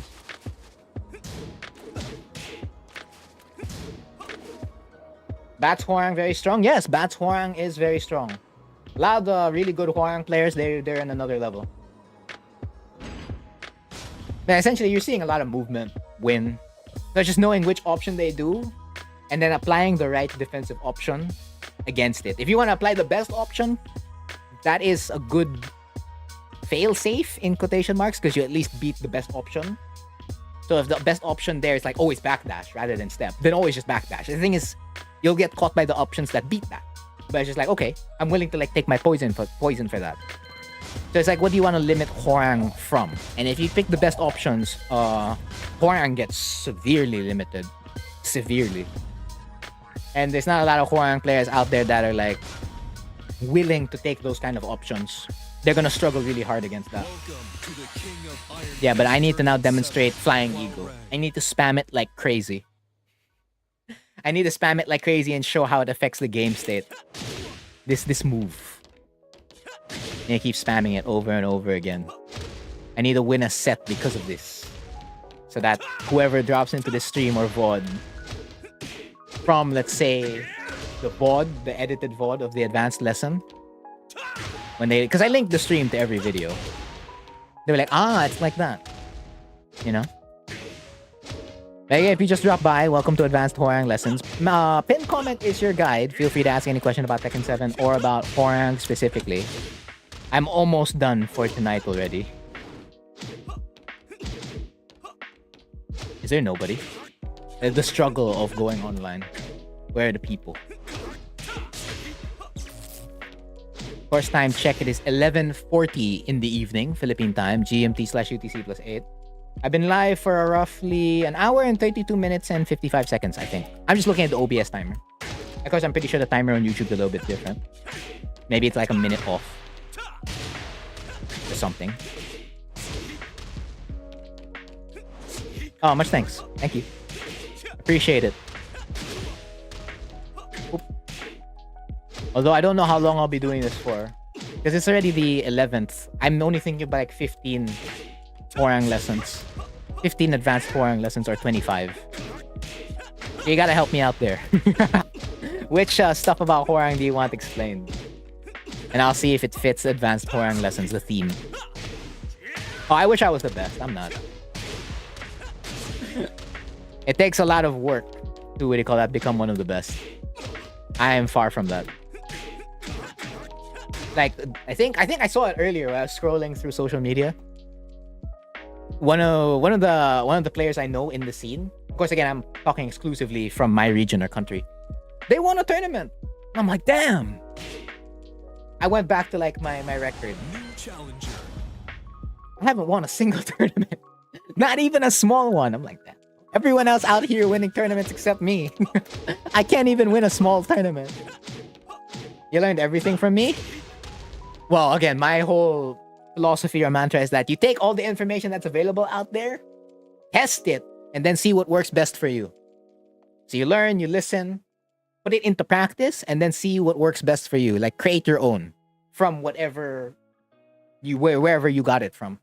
So while you can get a good amount from me, don't ignore like Baska's. Baska's resources are very, very good. Watch like Bats. You mentioned Bats, K-Wiz, you know, Speed Kick's old matches, Hwoarang, even old Tekkens. Like, you can still apply them to, what do you call this? Tekken 7.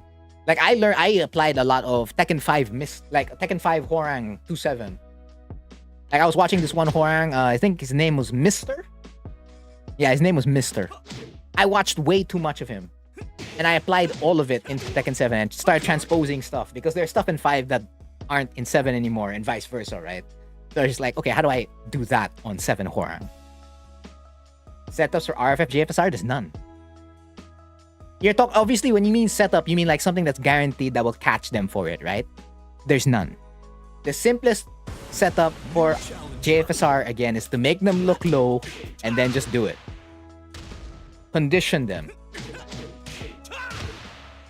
If you mean like setup in open, there's none. I'm pretty sure there is, but I'm not going to be the one trying to find that. You mean strategy? Hit them low.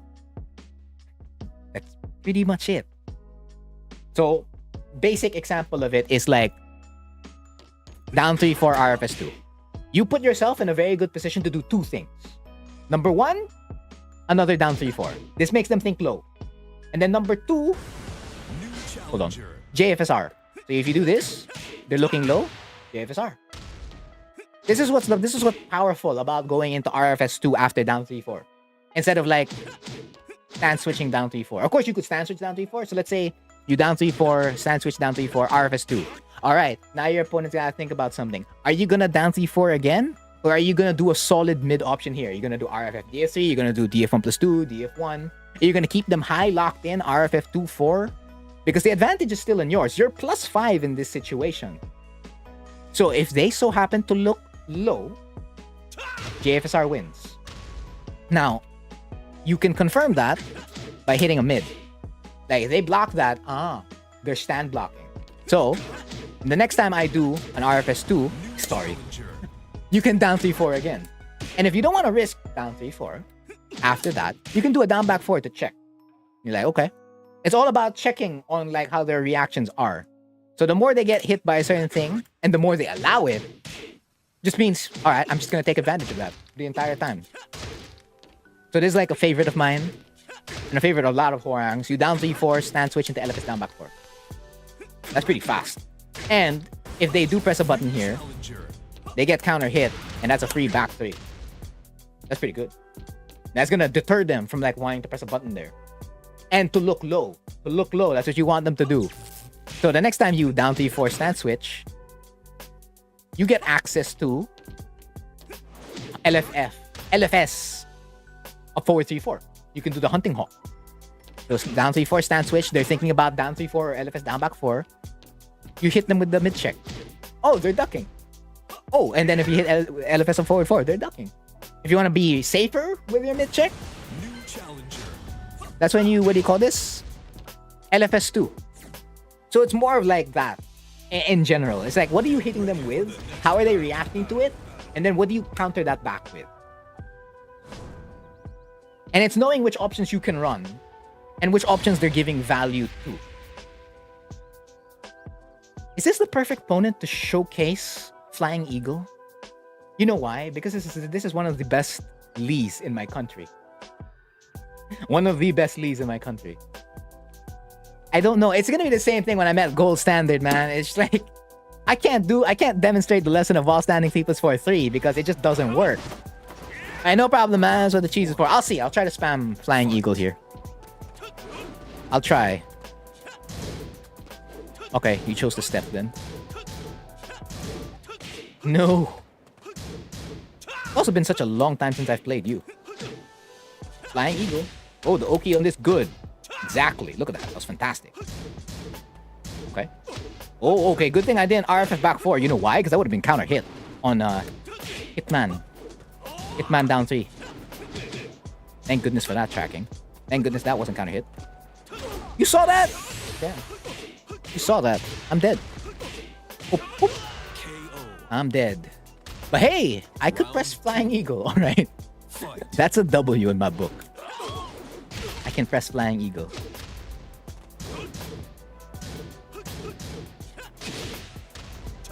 Woo!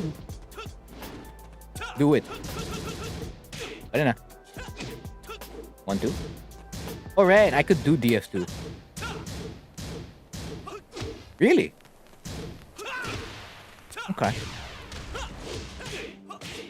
I didn't dash in. Slide? Press. Press! Flying Eagle. Okay, DF1. Flying Eagle. Yeah, I'm -3. What did I expect? I got lucky there. Because the pickup in the back 3-3 was missed. But I'll just run the first to 5. More Flying Eagle. More Flying Eagle. More Flying Eagle. Jab. Down back 3. Okay, hold back. 1-2. Flying Eagle. D2. Oh no! That move hard carried me. When I played Lee. F4-3. I couldn't do it without it. Damn. That's homing. Am I dead? Yep. I am dead. For even existing. There's like no way I was gonna get out of that. Whoa! Really? Okay. We're fine though. Flying Eagle. Okay, yeah, they're throwing out the DF1 immediately. So that means I'm gonna step. Oop, oop. F2-1. Oh, I'm dead. Never mind. I'm dead. I lose a game because I'm pressing a damn move instead of playing the game. Yeah, I have a notepad, right? Let me write the score. That way I actually don't forget it. 0-1. 0-1. 0-1. That's how I lost the last set. Well, no, I feel like I would have lost that set regardless. And that's probably going to be the same case here. I'm going to lose this set regardless. But I'm going to make it worse for myself just because I'm pressing one move. Mm-hmm. Whoa! That's what I mean by Lee's a slippery boy. Avoided my jab. Of course, I was too negative there. I got very greedy. I wanted to press a button. Slide. Woo!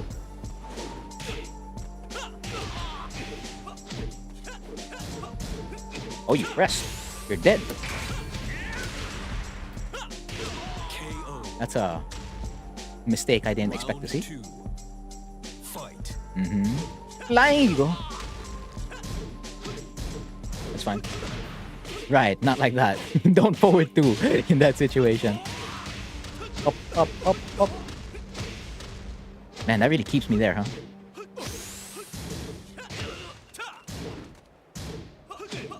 Again?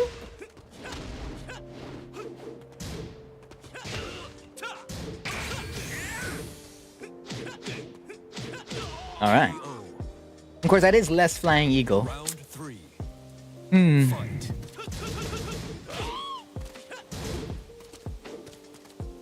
Okay, I like that slide. I could barely see that.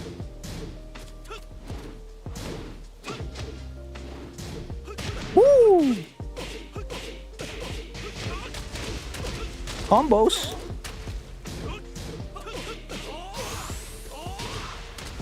Wait, I'm doing the math in my head. I was like, why'd that go in again? Okay. That's why, that's why. I had no frames. Woo! Yeah, I told you I had no tracking.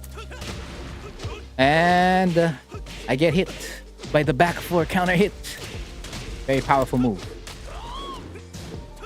What? Thank you. 1, 2. I'll take that. DF3-4. Oh no. Oh, I'm alive. That could have been a really big punish, considering that it's Lee. It's plus, Frontier. What are you doing? It's plus. Press. No? Yay. Boop. 1, 2. I should have Flying Eagle. Not while standing deep plus 4-3. Mm-hmm. No. Slide. That's why you gotta mid-check against this character.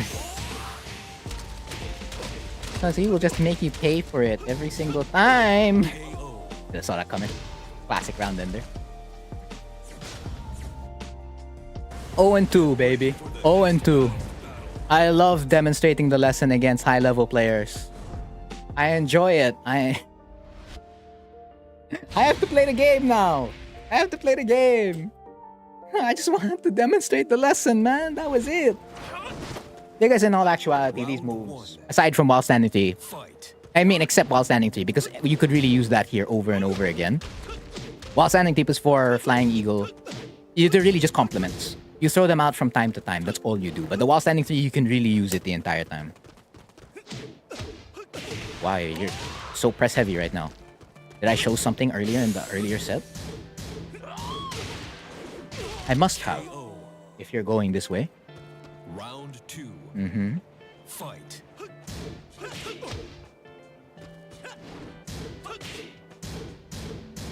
Got a mid check. Can't forget to hit him with the mid. I say that, it's just like, oh, okay, why don't you, Flying Eagle then? As much as I want to, I gotta kind of stop doing it. Okay. We're not ducking then. Okay. A down T4 has to come into play, but that was a little bit too obvious. Oop, oop, oop. Okay. Wow. That's how you know you're out of shape. Round 3. Fight. Oh, yeah, but that did not reach. Blazing kick. Yeah, Hwoarang doesn't have a punish for that, guys. You kind of just have to eat that. Oh, patience.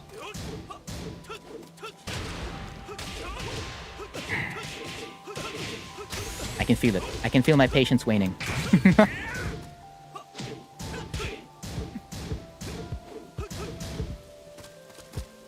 Mm-hmm.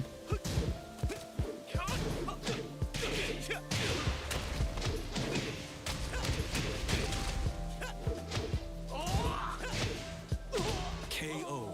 I pressed the high. I pressed the high. Oh, 3. So much for playing the game. I didn't even get anything out of that. Damn. That's why I can't demonstrate the lesson against high-level players. I cannot.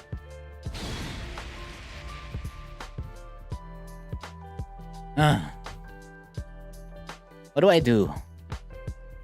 I want to at least like try to get 2 wins. I want to see if I can get at least 2 wins. Round 1. So we're not on the same level anymore. Well, that's not a surprise. I was not on the same level with a lot of players for like years. That's what happens when you don't compete. You just gradually follow. Ooh. Look at you, you're free, Frontier. Uh-huh. Mm-hmm.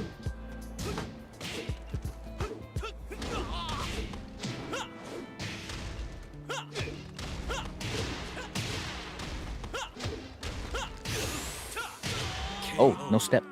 No step block. Round That was 2. lucky. Fight. A full commit.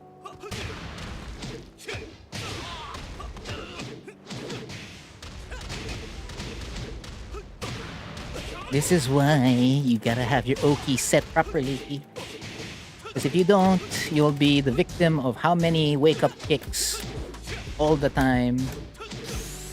The most annoying thing for a Hwoarang is to get counter hit while you're pressing your buttons.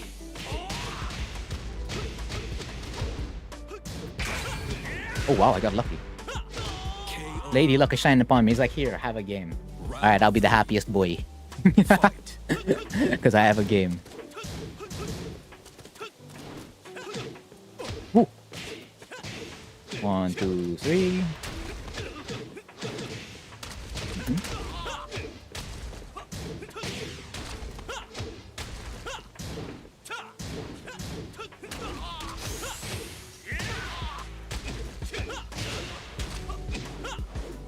All right, just one more game, and then I'm happy. That's okay, and then I can lose a set. And then we look for someone else, so I can actually just do Flying Eagle.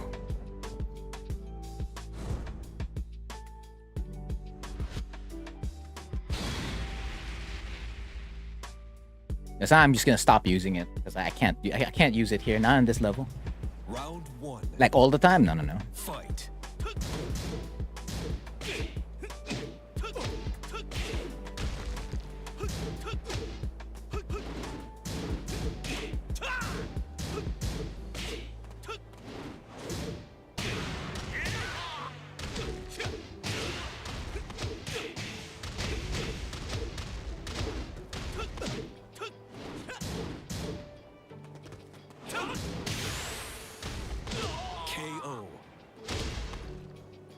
Round 2. Fight.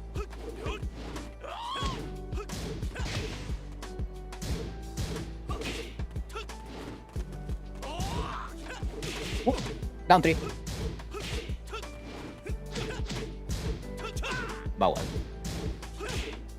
You're not as negative.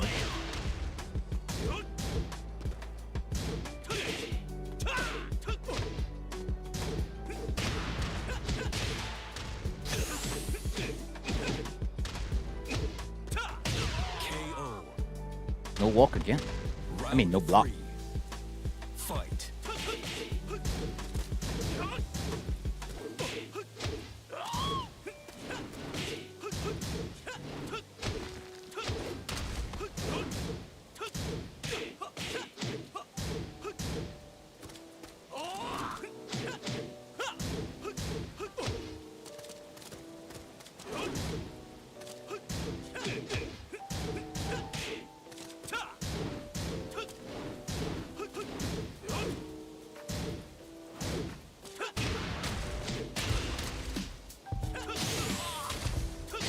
KO.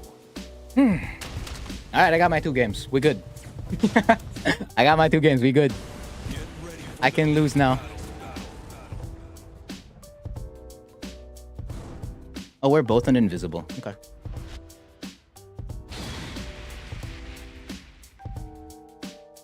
Yeah, I think the last time I played this player was like years ago. round 1. Damn. Fight.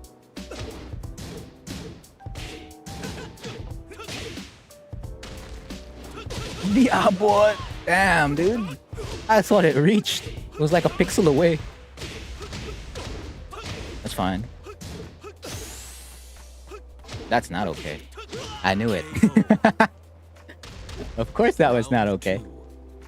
Fight. Not the third hit. Didn't even get the third hit. Ouch.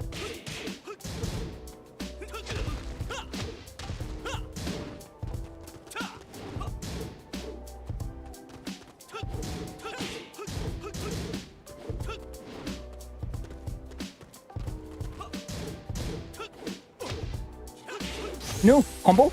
Okay.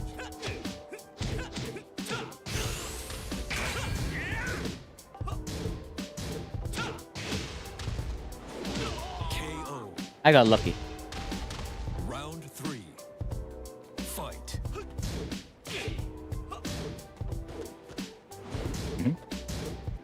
Ouch. Ouch. Ooh, live. Like Hachi would say, I lived Kisama. I'll take that.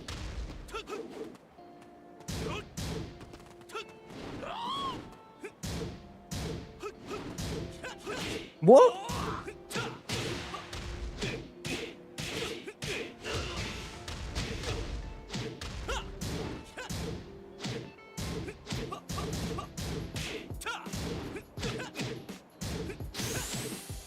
See the power of that too? KO. Reset. Into Round down 4. 3-4. Powerful. Fight.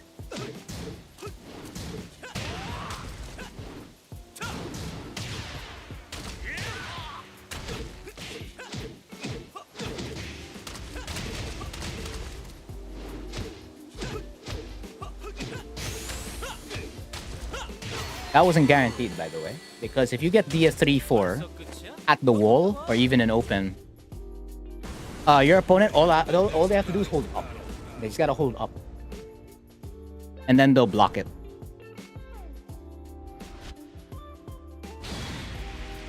That's all they gotta do.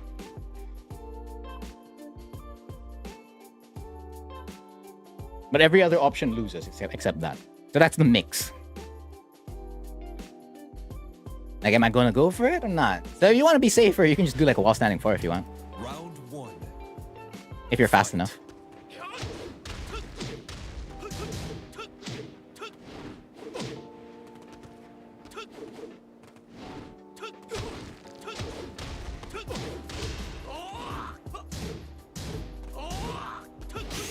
Damn!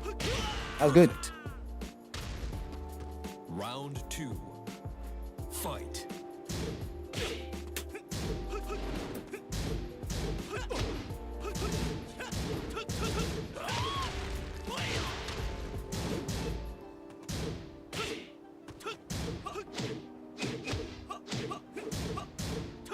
Woo!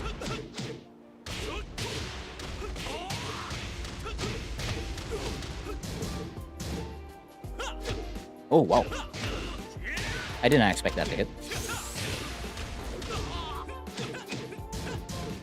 No! Oh, I got lucky again. Okay. Round 3. Fight.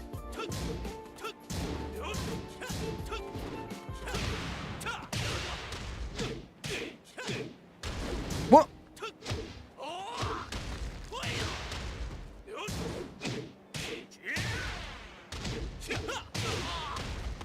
No. Uh-oh.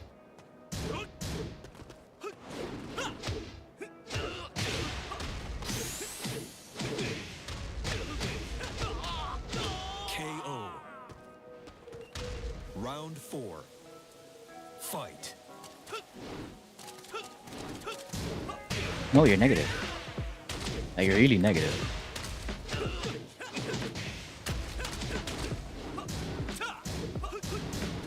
No.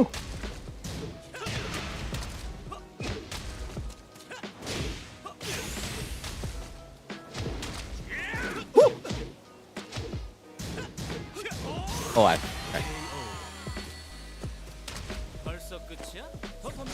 I'm living. I'm actually about to win the set. Wow. 4-3.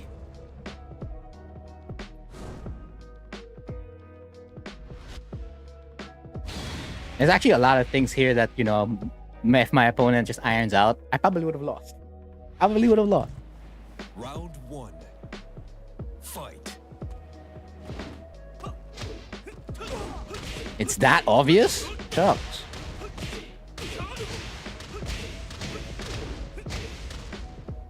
Slide. That's why the mid chick's there. Oh, I could have caught that.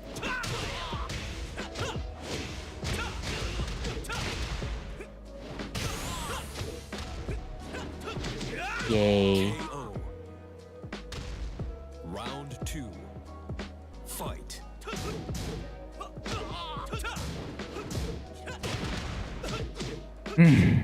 The bane of Hwoarang's existence. Down 3.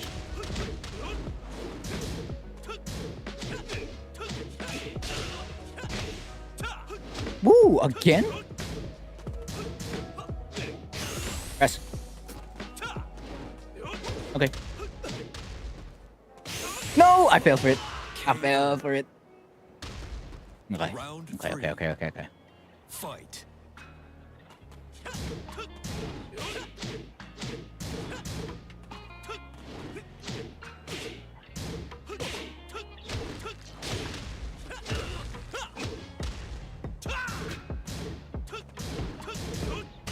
I pressed when you shouldn't.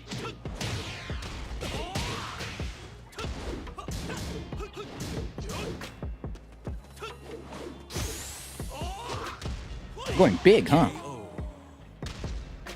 Round 4. Fight. Oh, yeah. I reached.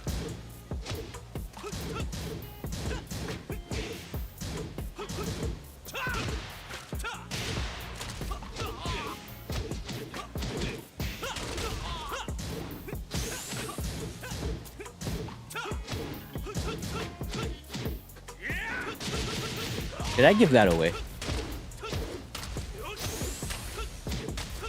Yeah, I gave that away. That was on me. I shouldn't have done that. That's stupid. Now it's 4-0. Get ready for the next battle. I rushed. Bad. I could have maintained wall pressure, but instead I was like, let's try to finish it. Bad idea. Now we end up 4-0. Round 1. Fight.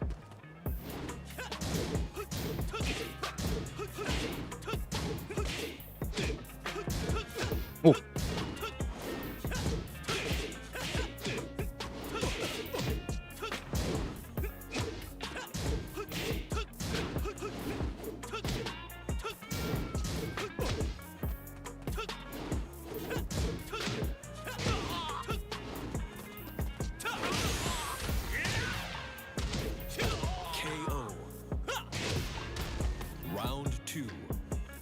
Fight.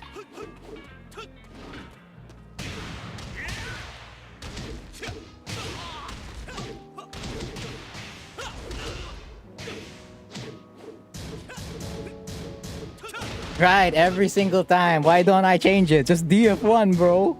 It's as simple as that.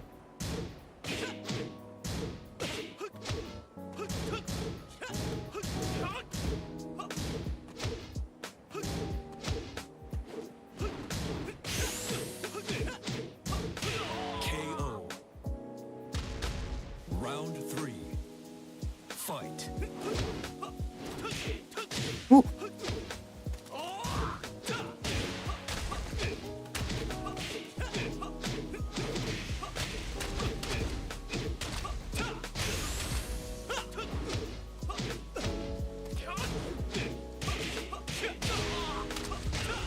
Alright, GG's. KO. But now I need another set.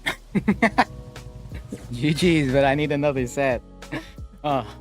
Alright, please be someone who isn't a high level player. Or like really, really high up there. Because yeah, high level is a spectrum. Right? Each level is. It's just like, I don't want someone who's like super high up. That was super high up. I just want to demonstrate the lesson. That's all I want to do. That's it. Alright, I won there. That was kind of lucky. I just want to demonstrate a flying eagle. That's it. That's all I want to do. Flying eagle. I want to get some whiff punishes with flying eagle, you know? Then get some amazing Oki into another flying eagle. Yeah, I need that dose of flying eagle in my veins. Are you? Challenger. I'll do it. Then it's the same. Then it's the same Lee, no? Get ready for the next battle. Please don't be the Lee. Alright. That is a sign that there's nobody else in queue. Alright. Ah! Okay. Guess we're forced to play another set. So I won the first set 5-4. So I'll know if he wants to play another set or not. Because after the first match, if he leaves, then we're not playing another set. Which is like looking for different people. Because we're like, we played each other already. Okay. Some players do that. It's like, no, I'm not playing you again. We already played.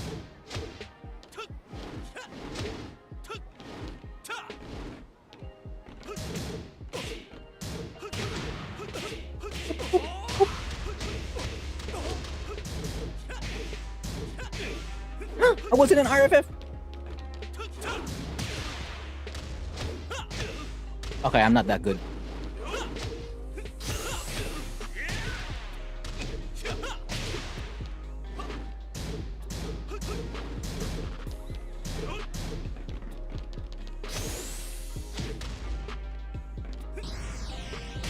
KO.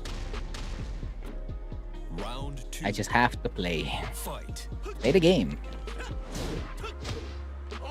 Ooh. Ooh. Oh no. And I just died.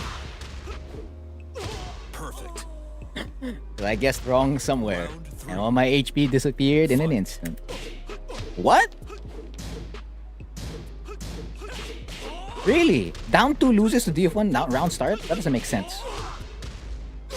It doesn't. It doesn't make sense to me. Perfect. That legit did not make sense to me. Round 4. I'm 11 frames versus 13.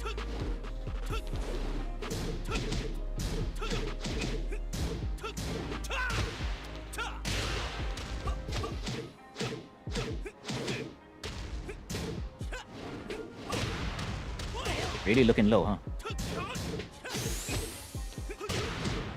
For real? Just because I delayed my down 3-4?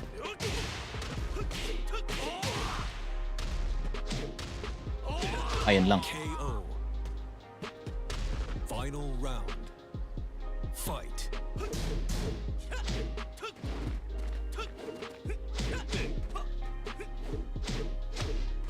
Woo.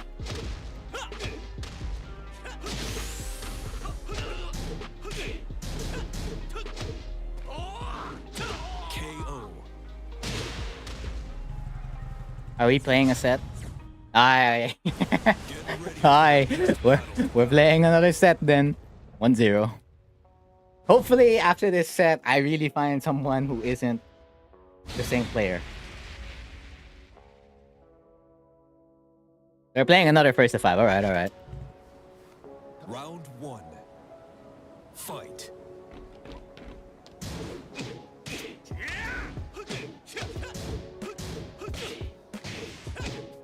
Tekken 8.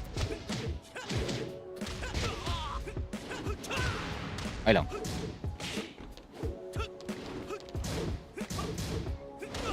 A little bit too obvious. Is this dead? It might be. Oh wow, it's dead. I thought it was gonna be like a pixel of health remaining. No, apparently not. 2. Fight. Ow. Ow, ow, ow, ow. Woo! Not that long.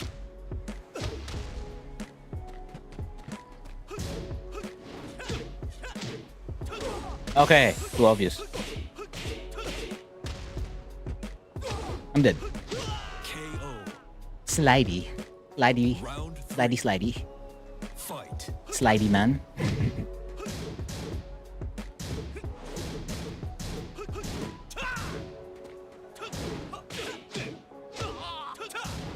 Woo!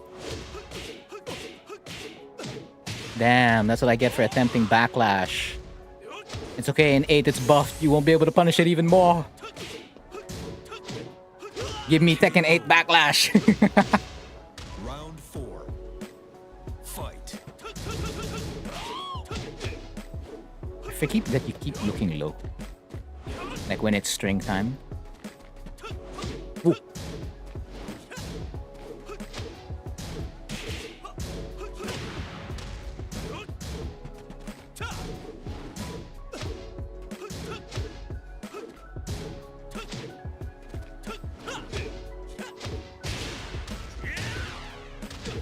Is that enough? Apparently not. Oh, apparently is. KO. Final round. Final round. Fight.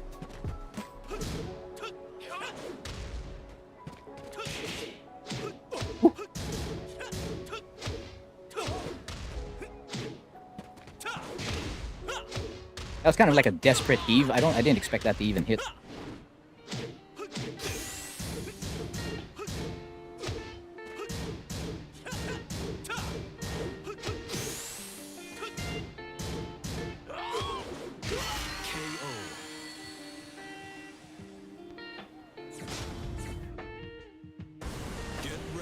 RA does not work there. That's a surprise, because the RA is the faster input. The Rage Art button is the faster input for getting the Hwoarang's Rage Art out there. So instead of doing like F neutral 4 or forward 3 into Rage Art, you just press the RA button. It's supposedly faster, but it wasn't fast enough to interrupt Hitman. The Hitman homing move. Which is a surprise to me. I kind of thought I won that interaction with an on-point RA. It's okay. I have a true RA in, what do you call that, in 8 now.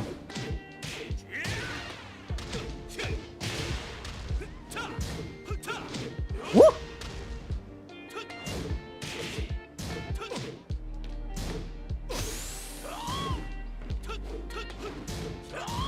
Right. Right. Oh yeah. Fight. That's what I get. I just keep dying to that move.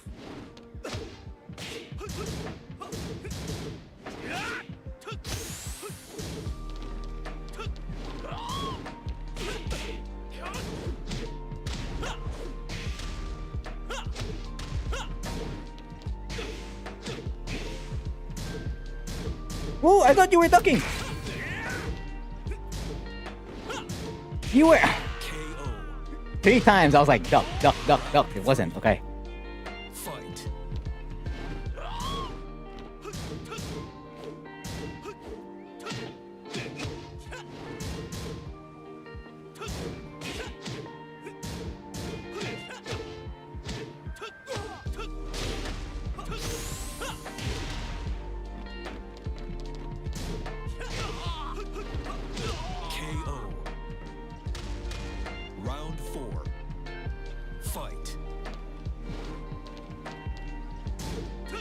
Who? Really? All standing 2?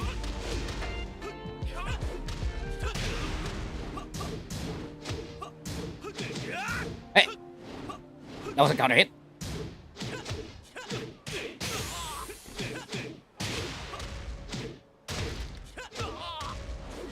KO.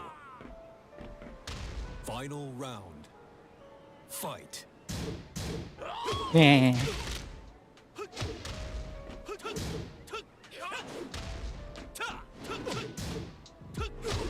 Uh-huh. What was that jump?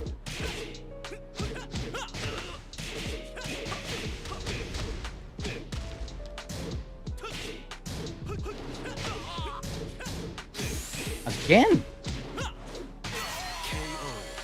I'm getting that way too often. I don't actually get that a lot at high level. Get ready for the next battle.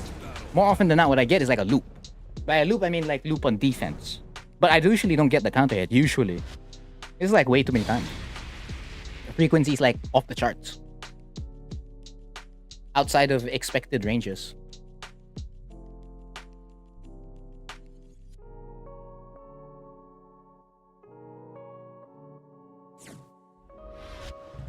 Round 1. Oh, it's 2-1.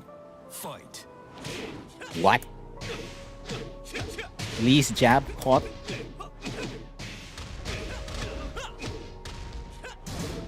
Yeah, right, you're pressing immediately.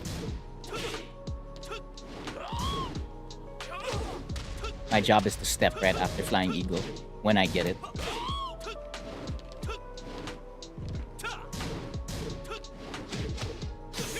Oh, counter hit. KO. Round 2. Fight.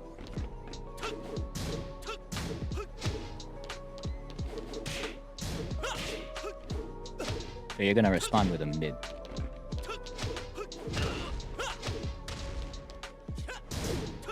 Not that side.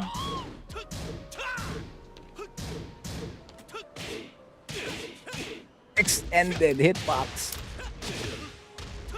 No! Should have Flying Eagled again. I didn't believe.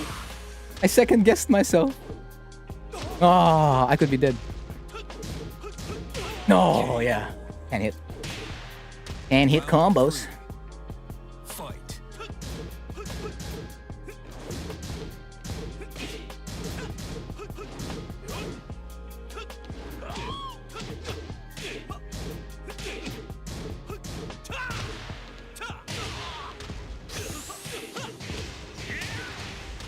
Wait, it's not high wall splat.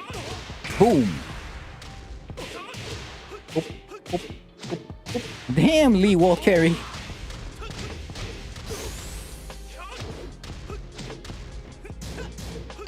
I have no HP. I should have just back one. I should have just LFS back one. Fight.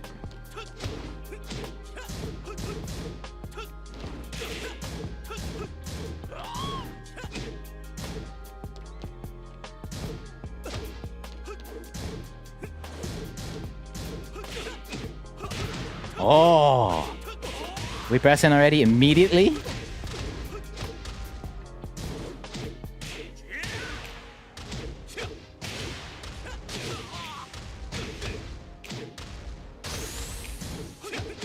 Aha. KO. Final round. Final round. Fight.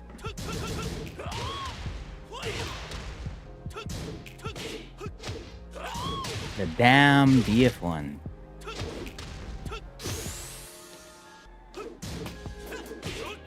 Slippery, slipperily. Oh, so difficult to press my highs versus you. Get ready for the next battle. Here I am playing another set instead of demonstrating the lesson. I gotta remember, it's a yellow region indicator Round 1. with 0 disconnection rate. Fight.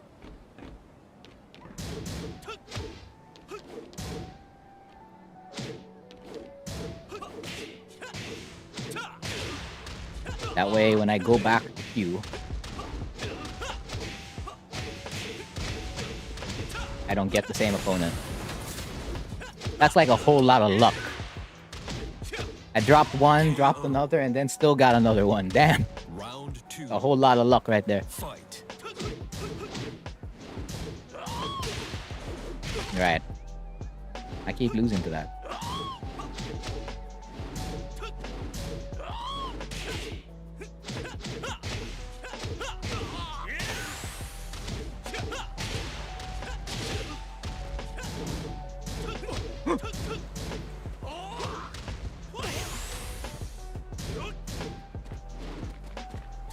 Damn, really?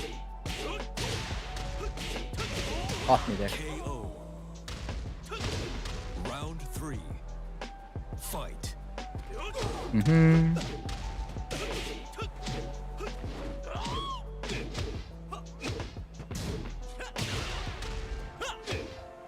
Oh, the delay caught him.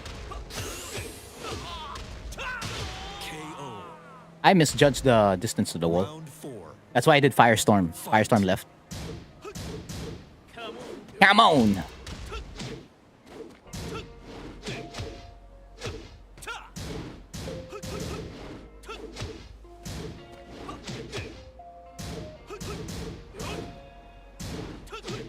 Ayo.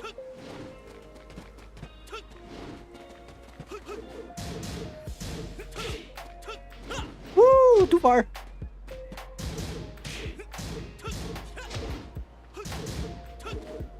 I don't. That's not fine. Not again. It always happens versus this player. I delay something, I always lose. Like I have to go snappy immediately, and I don't like that. Fight. Like delaying's my it's my sauce.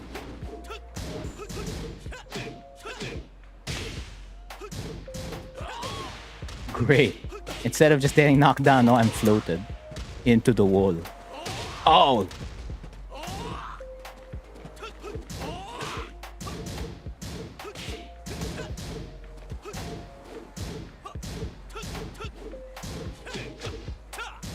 Oh, okay.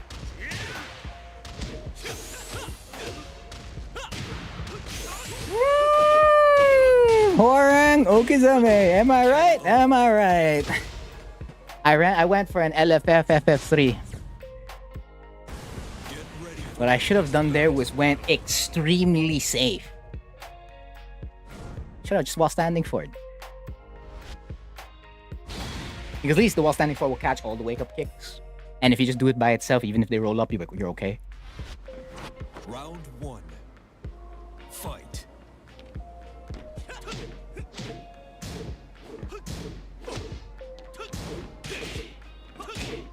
Right, I can't be in Delay City versus you. Obvious. Lol, it be. That's what's so amazing about this character. I'm tired of it. KO. No more in Tekken 8? No, that situation can still exist in Tekken 8. That's Oki.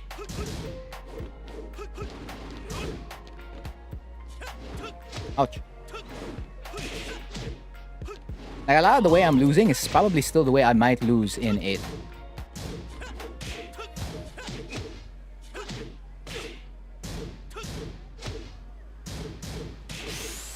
There's just a couple of things that it won't happen in 8.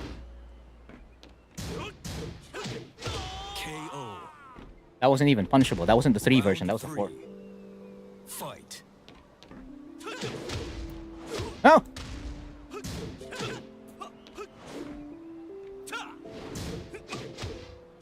Ah, where's the while standing 3? My execution ain't there. Yun tuloy. That's what I get for like trying to do another instant while standing 3. I shouldn't have bothered. Hello? Oh. Okay. Alright, that was on point. Round 4. Fight.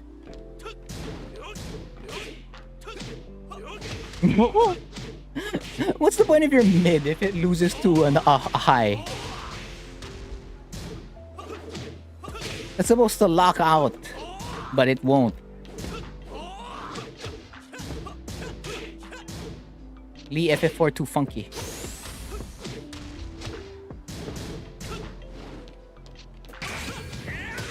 Oh, what did you do?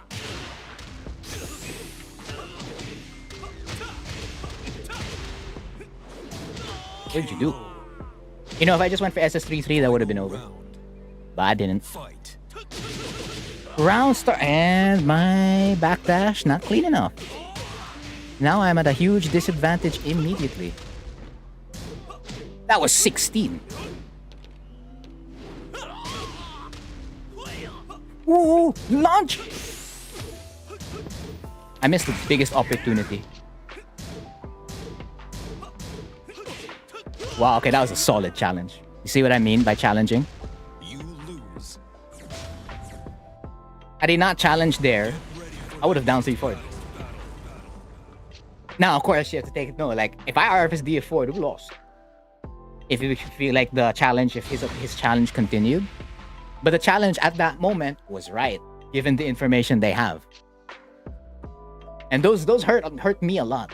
Because now they're like, okay, I showed my opponent I'm going to challenge. Now it's just like, I won't do it next time. So they're going to hit me with the check and then I'm good. Round 1. Fight.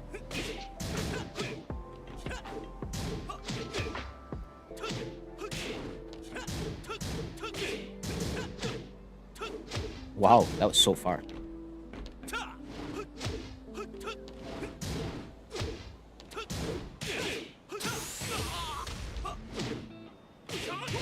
How many times do I have to mess up my backdash? How many times? Yeah, that's right. I don't have a lead DF1. If that was a lead DF1, I would have lived. I would have lived.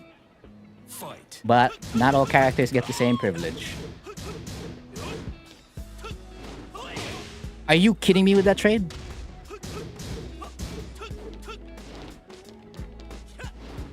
It's like, no, I am not.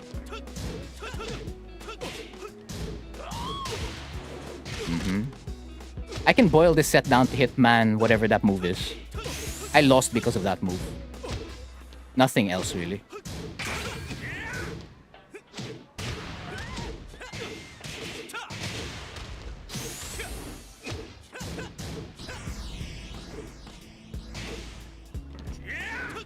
Great. Round 3. Fight.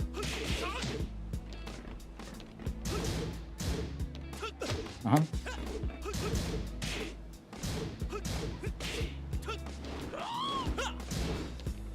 Whoa.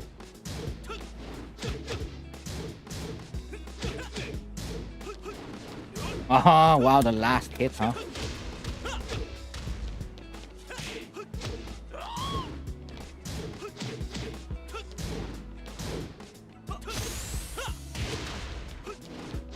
Alright, good. I almost rushed that again. I was thinking about doing a Peacekeeper. And I remember how that went.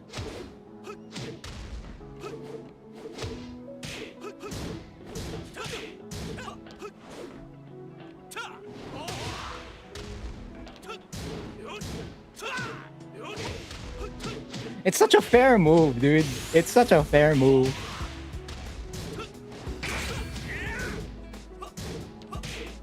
Ah, I lost. I lost. Because the challenge is there. I told you I shouldn't have won the first set. I told you I shouldn't have won the first set. The opponent's on a different level from me. I don't want to fight the people up there. To demonstrate a lesson. If this was like casuals, yeah, I'll play you over and over again. But this isn't casual. I want to end the stream already. 5-4, and then that set was 2-5.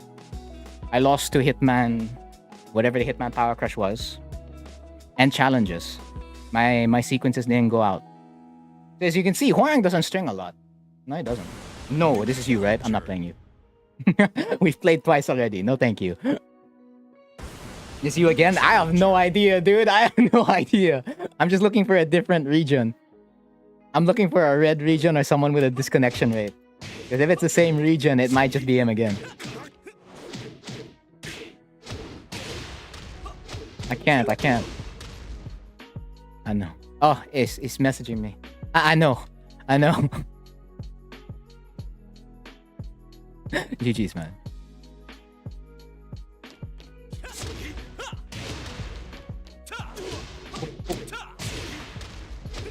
I guess we still got time because I haven't found a single set. No, don't tell me. I'm gonna do it. No, I'm not gonna do it. No, I'm not gonna do it. I play so differently now. I'll tell you why I play so differently now. It's because I suck.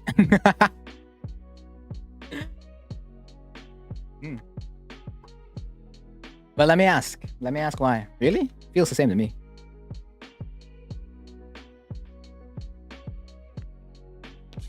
Because honestly, I don't think my playstyle looks different. I think I've played the same for the most part. Of course, this is like for the players who know me. Like, I think I play the same. But I mean, if they notice something, you take it. You take the information they're gonna give you because that supposedly should help build up your game. What do you call that? In a good way, you know. Supposedly, the pace is different.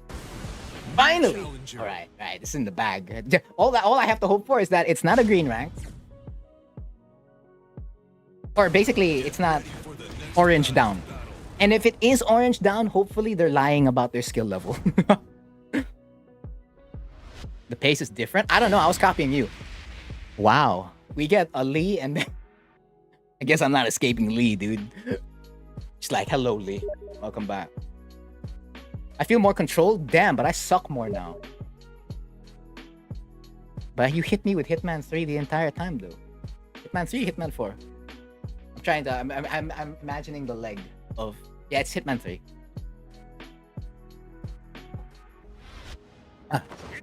Hold up. It's Flying Eagle time. Fight. This player is going to learn the power of Flying Eagle. Oh, I'm slow, bro. Oh, what? 2 in a row? Ain't no way. No way. Alright, I was gonna try to make it something easier. Okay. Flying Eagle. Okay. Flying Eagle. Flying Eagle. Down jab. Flying Eagle. Down jab. Flying Eagle. Flying Eagle. Flying Eagle. Flying Eagle. 1, 2. Oh, that's not Flying Eagle. Flying Eagle. Flying Eagle. Mix up. Oh, okay. Flying Eagle. Now TF1. Flying Eagle. Alright. Flying Eagle. Okay. Oh, okay. There you go. Got it. I'll reply back to that player later. I'm in a match right now.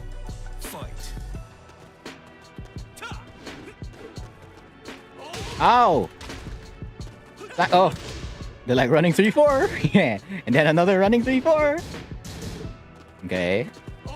Flying Eagle. Flying Eagle. Man! Okay. That reaches the backdash. That's crazy. That reaches. That's insane. Oh my goodness. Safe DF2. That ain't it. Flying Eagle. Wow! It all catches backdash? Alright. Last chance. Bounty 4. Although I think I would have lost. I still would have lost. It's too fast.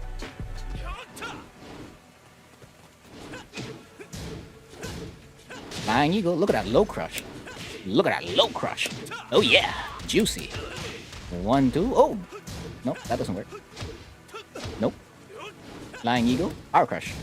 Good. Good defense.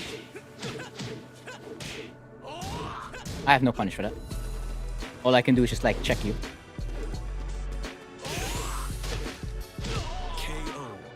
So that I'm faster. Oh.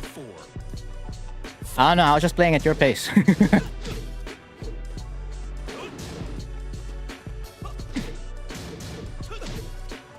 Whoa. Firestorm. And then Flying Eagle. Okay, you didn't stand up. That was like solid wall check right there. Flying Eagle, down jab. Flying Eagle, hop kick. Oh, they're looking for it. Nice. At least we can narrow it down to like the smallest thing where it's more clear, because that doesn't work at high level. Or rather, I'm not good enough to do it and just spam one move at high level. Because I'm pretty sure there's a player out there who can. Alright. No. That's 1-0. That's 1-0. Really? Oh, hello. Steve, let me type a message. Let's see.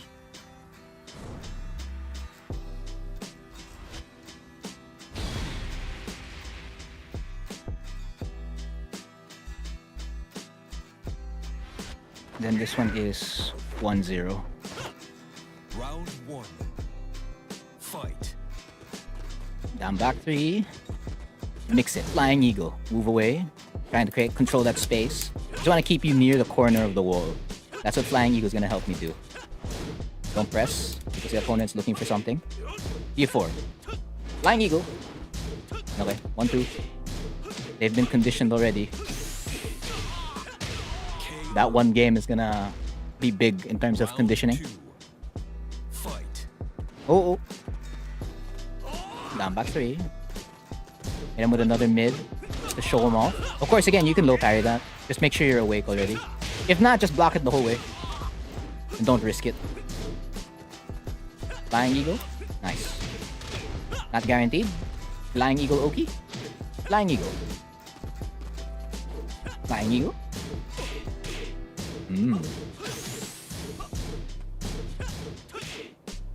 You guys feel time slow down every time I go back to RF50A4.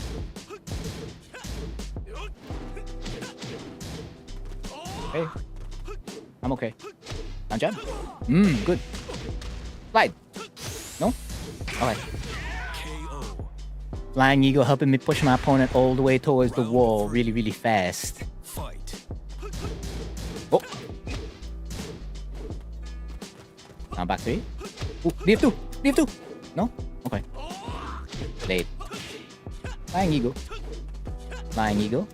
Damn, it really, those moves really catch backdash. I can't avoid them. Yeah, but there you go. Step after the Flying Eagle. Ooh, another dimension added to the game. But now that's 2-0. We got 3 more to go. 3 more. 3 more. 3 more to go for the Flying Eagle. And then after that, I'm done. But of course, again, pinned comment still applies. If you have any questions about Tekken 7 or about Hwoarang, just feel free to let me know in chat. Then I'll get back to you shortly. Because I think I opened like a 1-minute Q&A after the set's over. Ouch. And then after that, it's over, end stream. Then I'm gonna watch Witch of Mercury. Because the episode dropped like a couple of hours ago. I want to know what happens next. Although I know some people like decide to like put it off until all the episodes are aired. I don't know. I just want to watch it already. Because I find it just very, very interesting. Like, what am I going to do to fill in the time? I know I could do something else, true. Down 3-4. Not guaranteed. Flying Eagle Oki. Wow, the second hit disappeared. Flying Eagle. Oh, okay, the step almost worked there. Almost. But Flying Eagle again. Flying Eagle. You should call it Flying Talon instead. That fits Hwoarang more. Oh, didn't continue the whole thing. Interesting. Yeah, DF2. It's fine. 1-2. Press something. Damn! So I should be stepping right here. And then it's just like, no, you were wrong this entire time. Oh, I got it. Alright, that counts. That counts. I got something out of that situation. It wasn't the best. Wow, what a block. But I still got something. Wow, you still had frames to punish that? Recovery isn't that really high, huh? Pretty high. Thank you. KO. Round 3. Round 3. Fight. Backlash. 1-2. That's okay. Ooh. Ow. Straight up. FF3. Here you go. Straight up. Flying Eagle into another Flying Eagle into another Flying Eagle. Another Flying Eagle. Step. Oh, that catches SSR2. Okay. Catches all my steps, huh? Oh, no Flying Eagle. BF1-3. No, that was standing. I would never react to that. I don't think I've ever gotten like the LFS of forward 4. Only in practice mode I've gotten it. In actual match, I don't think I've ever gotten it. If I did, it's probably like less than 5 times. 3-0. 2 more! Alright, exciting. I'm almost done. And it's almost 1 a.m. for me. Hopefully, I know the VOD's been like available to download fast, you know, after like a couple of hours recently. Because when I first streamed over here, it like took the whole day. Like, I could only edit it the next day. Now I could like edit it within like the same day, in quotation marks. I hope it's like available by like, I don't know, 4 a.m. 4 or 5 a.m. Because I'll still be awake by that time. Whoa! I didn't trigger the back turn. Oh, that was all part of the plan. FF3. Oh, it wasn't FF3. Well, I'll take that. Flying Eagle.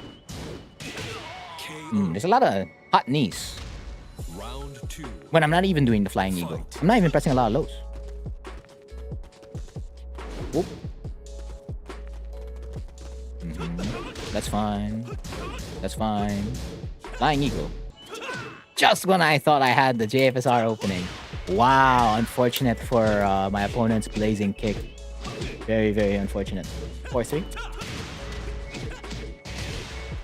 Yeah! No? Why? BF4. Always lock him in right after that.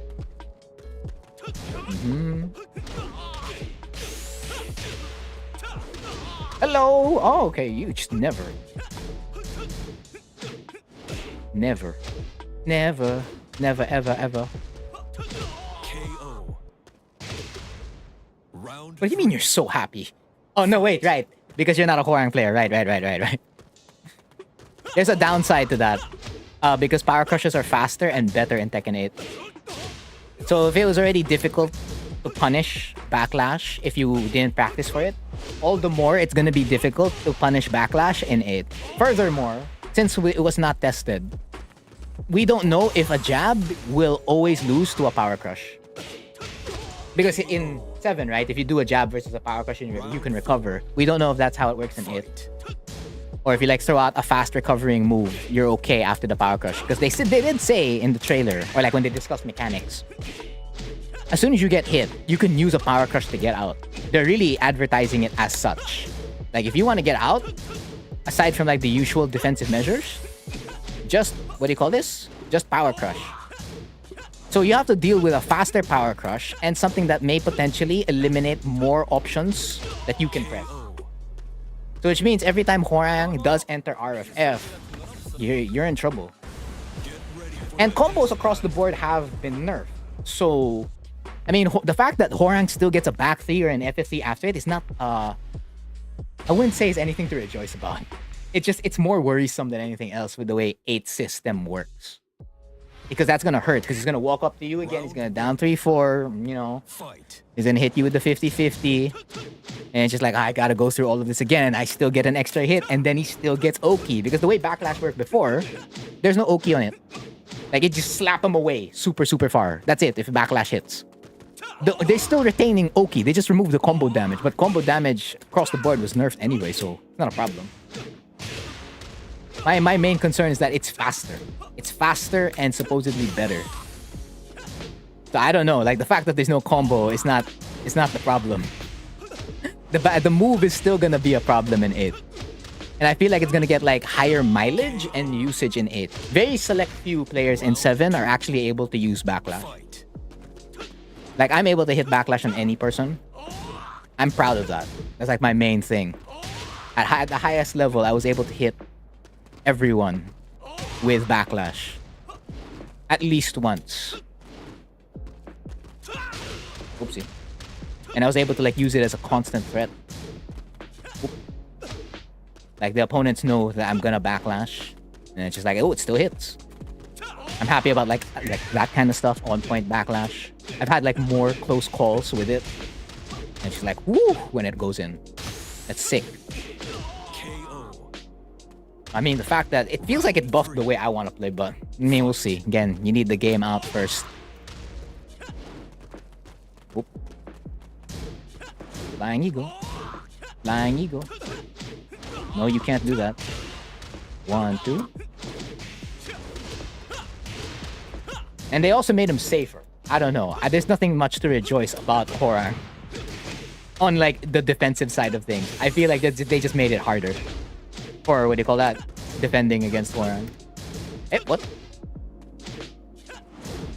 They made him safer and a lot better, so... I don't know, you gotta really learn the matchup and get stronger at it. One thing, what do you call that, not being a combo. I don't know, if backlash is the thing that was killing you, that's a bad sign. KO. Okay. That finishes the set. I'm good. I'm good. So I guess open Q&A for like a minute.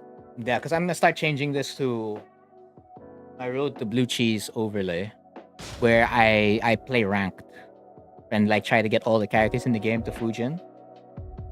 Not successful so far. I mean, I have 9 characters left. I just don't know if I'll be able to finish those 9 characters. Oh.